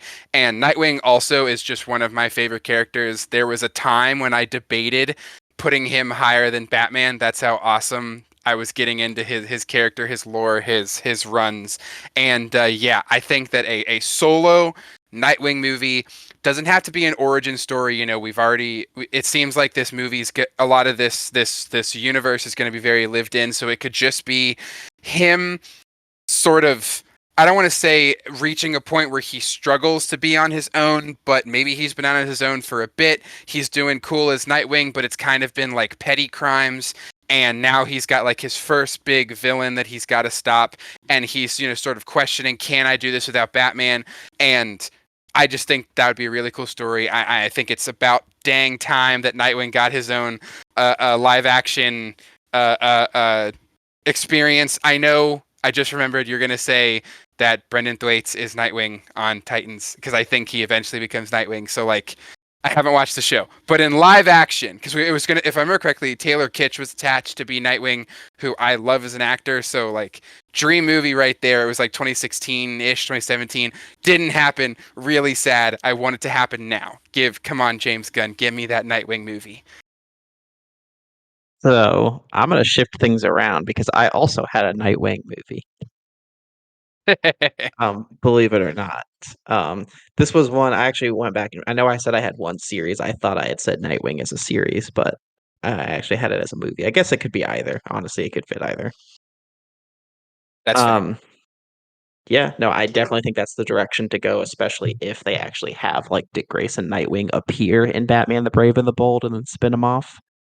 I think that this is kind of a no-brainer, especially if that movie does well and he's actually included in the film. It is Um, funny. I just realized I have four TV shows and my only movie is Nightwing. So it would be funny that you have four movies and your only TV show is Nightwing. that is really funny how that worked out. Yeah, I went with Logan Lerman as Dick Grayson.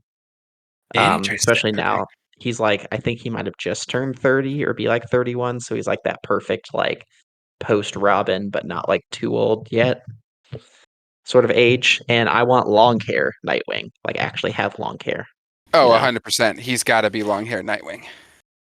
Right. And so what I said for the character, and I'm kind of just ripping off season one of Titans, but and two of Titans, but they were really good for the character. And I guess this might put some into perspective for you as well. Basically, the way that show, you know what? I'm not even gonna say I'm ripping it. This is how this movie would go. Is basically Dick Grayson has left Bruce. He curses his name. He's like, it's messed up what you did, and you're trying to put all your problems and your baggage on me, and you made me into a child soldier, blah, blah, blah, blah, blah. I hate you. And he moved to Bloodhaven, and he's something like a detective or something where he's still involved in like law enforcement, but it's been like years since he's like, put on a superhero suit or whatever. And through the events of the movie slash series, he basically, you know, maybe not necessarily sees Bruce's point, but he starts to like develop into, okay, I need to be a costumed vigilante again and becomes his own thing. So that's sort of the direction I'd want to explore. And I put just for fun, make Deathstroke the main villain. The reason for that is I thought Deathstroke was done really well in Titans season 2. And what they really go for is the Teen Titans existed like 10, 15 years prior. And they basically goofed and they did this big mistake and they thought it was buried in the sand and they thought Slade was dead, but then he's really alive and he comes to torment them in the present. So I think that would be perfect as like for this kind of movie as I imagine it, have it like they faced Deathstroke like 10, 15 years ago when he was a kid in the Teen Titans, but they thought they killed him and they thought like their dirty little secret was buried, whatever that is. And then now in the present, it's like, I'm not dead and I'm coming for you, sort of thing. Just out of curiosity, did they ever end up doing the Titans Doom Patrol crossover in the show or no? Doom Patrol premiered in a Teen Titans episode, but I don't think they ever, and they spun off from there, but I don't think they had subsequent crossovers. Okay. Because I remember it being so weird when they announced that Cyborg would be the main member of Doom Patrol and not Beast Boy, and then Cyborg wouldn't be in Teen Titans. Yeah, exactly. But yeah, But no, anyway, I like your pitch. if this was a movie, the name I wrote down for a director was Antoine Fuqua, I know that name. or like he does like the Equalizer movies, Okay. Yeah, there we go. like Equalizer, and he did like Olympus Has Fallen and like movies like that, a bunch of like action movies. The Equalizer movies are very good. He does pretty good action, so I could get behind that. And I also threw out Garrett Evans, maybe. Did the raid. Oh, duh. Okay. I was like, these names sound so familiar. Okay, that makes sense. So yeah, Also, definitely because leaning hard into the action, and I like it. right, and just part of Garrett Evans' suggestion was just because at one point he was attached to do a Deathstroke solo movie, and I believe he had written a script for it. So just if I was going to include Deathstroke as the main villain, maybe bring in Garrett Evans since he had experience with the character. Okay. Okay. I can definitely get behind it. It looks like Antoine Fuqua also did Southpaw. Isn't that one of the movies you really like? I have not seen Southpaw. Okay. All right. Never mind that. Sorry. Other boxing movies you like? Ooh, Antoine Fuqua did Shooter. That's one of my dad's favorites. Okay, I like this guy. All right. He Sorry. makes a lot Uh, of dad movies. That's like his thing. yeah, that because Shooter and Equalizer are two of my dad's favorites, so that's actually really funny. um. Okay. Moving on to my number two. So, I'll just say right now, number two and number one are both TV shows, and they are just adapting my two favorite DC comic runs of all time. So we're going to start with number two, which is Justice League Dark. This movie has been in development hell for ages. It's not going to happen with the DCEU. I know Guillermo del Toro was attached to do it. I would just keep him on. He's awesome with doing creepy, crawly, fun stuff. And for this, I would make it a TV show, and every episode would essentially be a new wacky story that deals with monsters, magic, and the underworld. That's exactly what I wrote. That's what the comics is. It takes the dark side of DC essentially, and it puts it in the forefront, and it's awesome. I mentioned earlier, sci-fi is not necessarily my like favorite thing, but monsters and magic is. I love those types of things, as you probably saw with, or you could have guessed with me putting Creature Commandos so high, at least for monsters. But everybody who fell in love with Constantine, that's the leader of Justice League Dark. Also, this is another one that features Batman. Like I said, he just fits in perfectly with the dark side of DC. It's also really funny because he's a very logical person, and so he doesn't believe in magic at first. And even though he sees it happening in front of his own two eyes, he still is like completely unfazed by it. So that's just like a funny thing. In the Justice League Dark movie, Batman is like comedic relief, if you can believe that. But yeah, Zatanna is another like famous magician that I feel like a lot of people would know for Justice League Dark. Doctor Fate. I haven't seen Black Adam yet, but he's one of my favorite DC characters. I hope Pierce Brosnan did him justice in that movie. Um, there's a shapeshifter. There's the Wolfman. There's a lot of different really cool characters. Darkman is awesome. That's one of my favorites. He's in Justice League Dark. And yeah, just each TV show, it could almost be like a Smallville kind of thing, I guess, where Or actually, no, better comparison. Although this could still be Smallville. The original Brave and the Bold comics, what like for Batman was Batman teaming up with a new DC superhero, and so this doesn't have to be Batman doing it. You know, it could be Constantine or whatever. But maybe each episode he teams up with a new, different person that just is in the underworld of DC, and they have a really fun adventure just exploring the crypt. That just would, or I should say cryptic, excuse me. It's just the stories that they do in Justice League Dark is awesome. I always love those characters separate. I love them together. The team is awesome. If they do the team aspect and they do the, it's I would assume it would almost be almost like what Multiverse of Madness was supposed to be. They should definitely get like a Guillermo del Toro where it can have more of the horror aesthetic and go in sort of the mind meld direction. But yeah, just I want a Justice League Dark property so bad that's live action. Don't get me wrong, the animated stuff is great. I will still continue to read the comics, but I want this live action really badly. And I think a TV show form would be best way to do it because then we just get more of it. This is one of those projects that has been in development hell for so long, like you had said. I think just given James Gunn, this is probably something that's going to happen, especially with Creature Commandos and Swamp Thing. Depending on how successful those are, I just feel like this is something that would be right up his alley.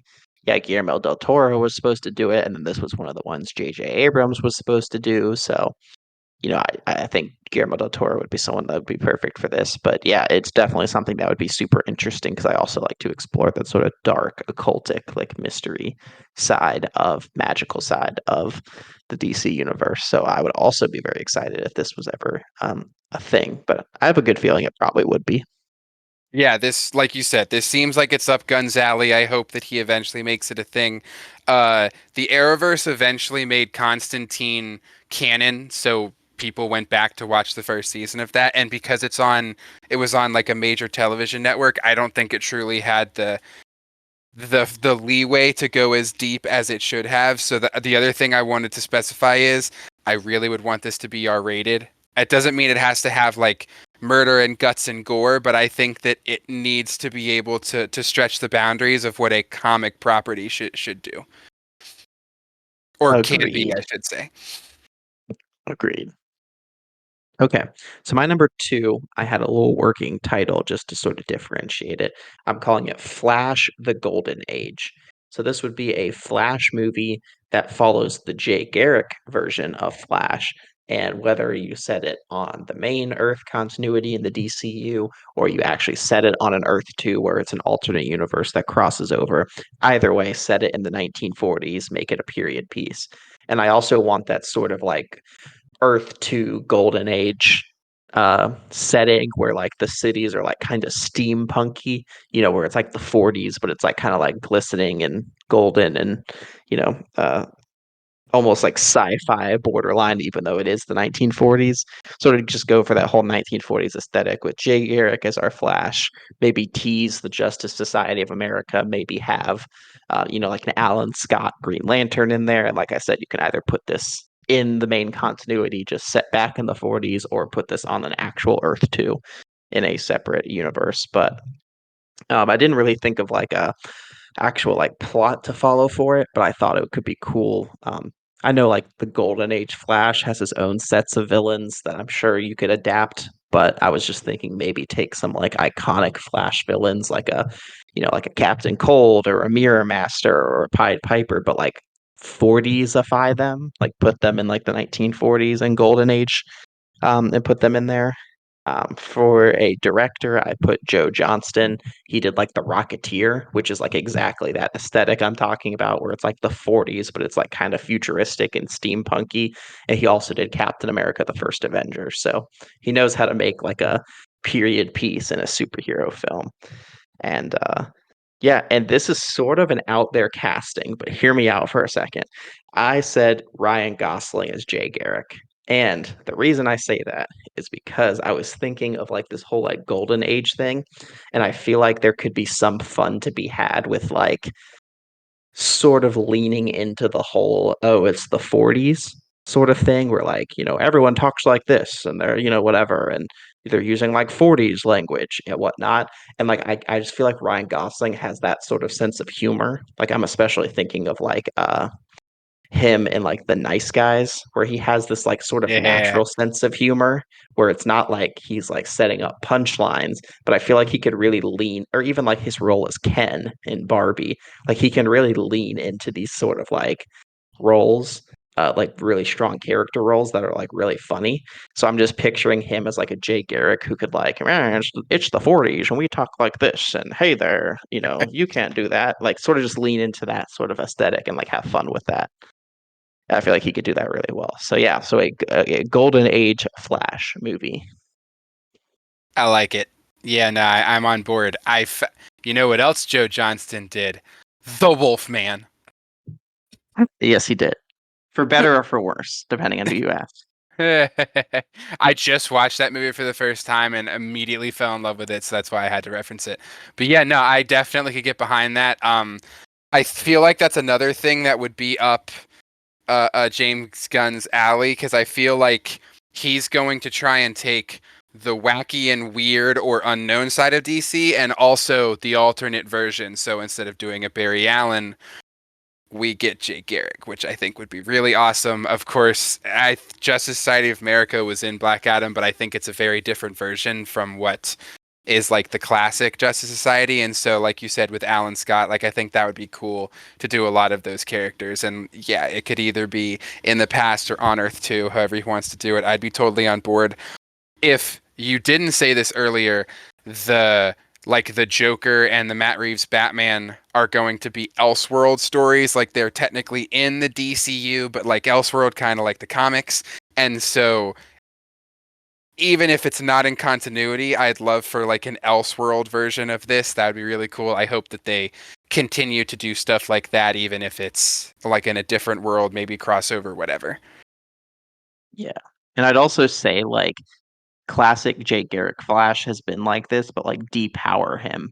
Like don't make him like runs the speed of light and turns back time and speed force. Just make him a guy who could run really fast. Like clock him in at like a couple hundred miles an hour, but not like anything like speed of light, like, traveling through universes. Make him like Quicksilver in Age of Ultron, where it's like he's moving fast, of course, but you can still see he's just a man that can just run fast.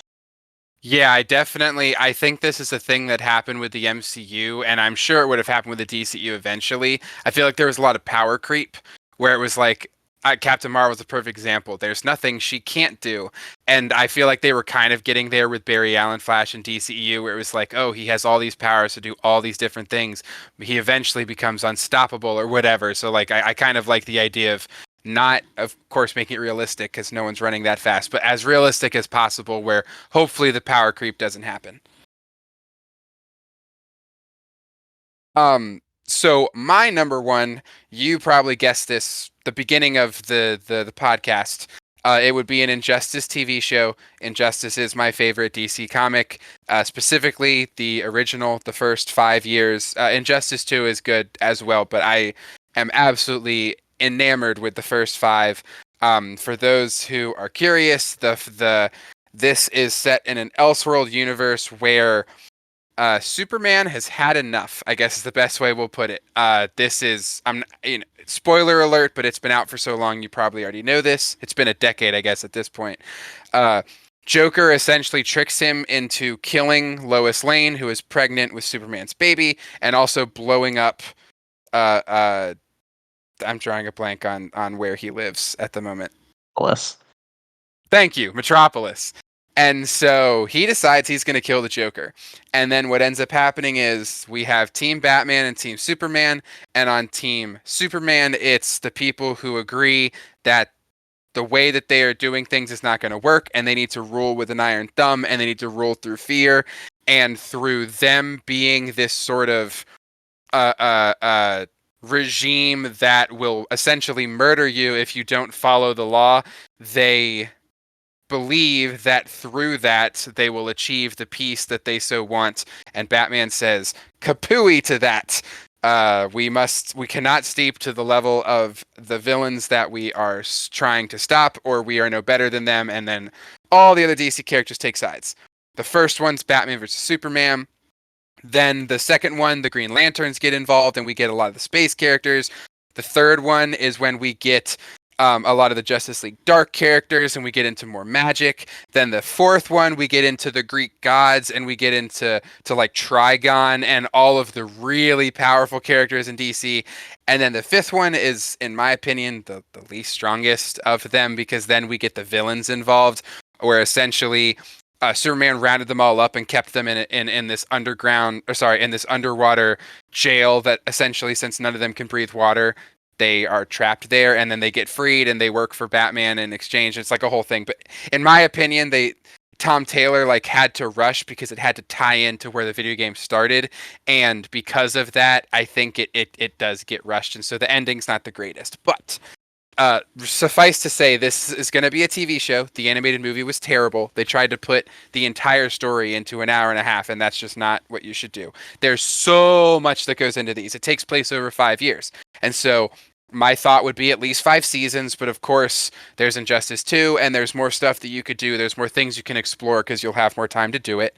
But each season would, in theory, tell the story of the comics. And one of the things that makes the comics so likable is if you are a fan of DC and know a lot of the lore and have been reading for a long time, there's all of these crazy twists and WTF moments. So the example I have written down, once again, spoiler alert, but like I said, this has been out for a decade. Hal Jordan becomes a Yellow Lantern. And this is insane because he's the King Green Lantern, he's the King of Will, and then all because he's afraid, he lets fear take hold, and he becomes a Yellow Lantern, excuse me. And he ends up working with Sinestro, and it's insane. Make stuff like that. It doesn't have to be the same twists that are in the Injustice comics, but go to town. The other crazy one is that Damian Wayne ends up killing Nightwing.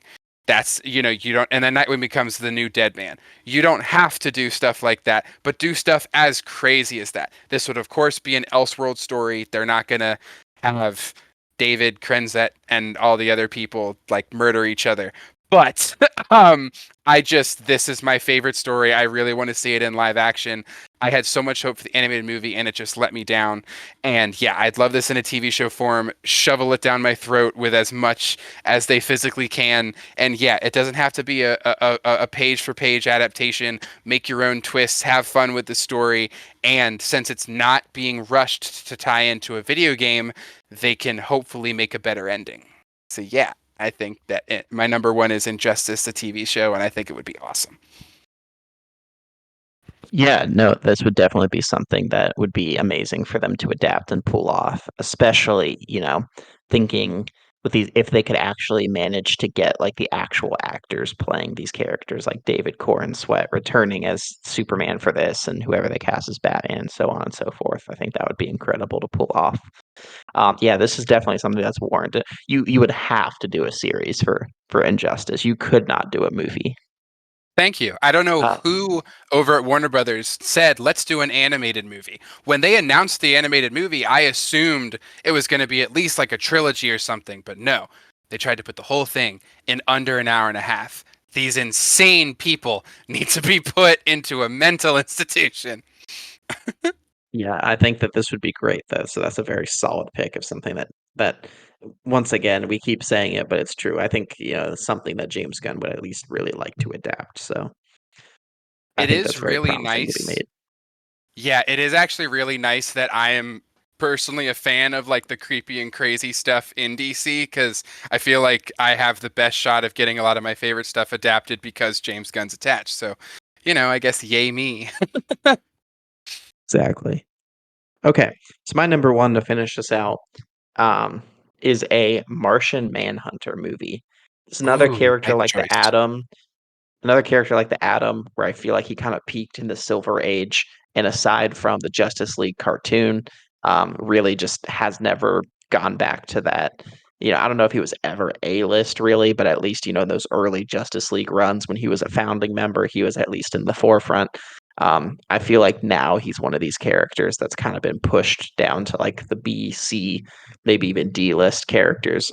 Aside from the Justice League series, people probably wouldn't really know who he is. Um, And yeah, he just hasn't really gotten the spotlight, and not really many solo series recently. So yeah, he's a character that I'd want to see like a whole movie on. I basically pitched this as set it entirely on Mars in the past before he even goes to Earth. Make it sort of like I wrote down here Peter Jackson to direct. Really, that was just because I'm imagining like a full, lore heavy civilization on Mars, like this big epic, like a John Carter of Mars type deal of this Martian civilization. And sort of for the main villain, make it Malefac. It's like his brother who's like it's sort of like an Aquaman King Orm situation where it's like two brothers opposing sides, civil war sort of deal, but just a story like that that I think would work for the character. So yeah, maybe like end with him coming to Earth finally, but like set it almost entirely on Mars and just about like the fall of this Martian civilization. Um, for some reason in my head, I said Ving Rhames would voice John Jones, Martian Manhunter, just because I feel like you need that really deep baritone voice. And then someone else could do the motion capture, like a Doug Jones or an Andy Serkis or a Toby Kebbell or something like that. But I was picturing Ving Rhames' voice when I was thinking of this. But yeah, so like a John Carter of Mars, Martian epic civilization thing. So finally give Martian Manhunter his own stuff. Yeah, this once again very great choice. I don't know if we're ever gonna do this, but there was a time when we threw around the idea of pitching our own DCU before it ended up getting announced, and my like second movie in my universe was a Martian Manhunter movie. I completely agree. I think he's a very underrated and underappreciated character. He pretty much is only known for the Justice League animated show, like you said. But he has an awesome lore. I love the idea of you going to Mars. That's what I did with my pitch. Getting to see the actual civil war that happens unfold, getting to see like I, I guess I'll just say him in the forefront because even in the Justice League show, like there are episodes where he kind of gets to take a pseudo leave with the story, but he's never really the main character. And there are comic runs where he gets to lead, and I think they're done very well. I think unlike Booster Gold, and once again I could be proved wrong with Booster Gold, but unlike Booster Gold, just as an example, I think that Martian Manhunter could completely lead his own movie and more after that. I'm gonna make a prediction right now that Martian Manhunter will be one of the characters that is explored in Lanterns. I feel like that's just too easy, and that they're gonna do it. Like, cause why not? Maybe they make the Civil War much more recent compared to how it is in traditional DC lore. And the lanterns are there in the aftermath. Maybe it's like an apocalyptic wasteland and it's just happened and they're there aiding in the cleanup or something. But I feel like them not doing Martian Manhunter on lanterns would like they're gonna do whatever and maybe they don't, but that's like my early prediction just because he's probably the biggest alien character, so I feel like it would make sense for them to do that on lanterns. But yeah, absolutely love that pitch. That's you had a lot of really good pitches that were ones that didn't necessarily come to mind for me, and I feel like it's because for me I was just trying to pick my favorite comic runs and then say, hey, adapt them. But I really like your pitches. Also, Yeah, just as James Earl Jones has to voice Martian. I know he's okay. probably going to pass That's a away, good but one. James Earl Jones has to voice Martian Manhunter. That's a good one. Um, yeah, just as someone who doesn't read, I don't really read many comics, certainly a lot less than you. So I didn't really have particular stories to go off of. I was going more off of characters, and that's what sort of drew me to making my list. Hey, well, I like it. I think your list is very well done. I really just kind of to go back to what I was saying at the beginning. I am probably way too optimistic for this. I just love DC. I was clamoring for a full clean slate, burn down the DCEU and build something new. So I'm so happy it's finally gonna happen, and I hope that even if it's not good per se, I hope that James Gunn just gets the freedom to go to town and do what he pleases and is able to do what Zack Snyder wasn't able to and I hope it's fun. I hope it's enjoyable. I love DC. I want good. I want a good universe. So yeah, I'm excited. Right, there you go, full DCU breakdown.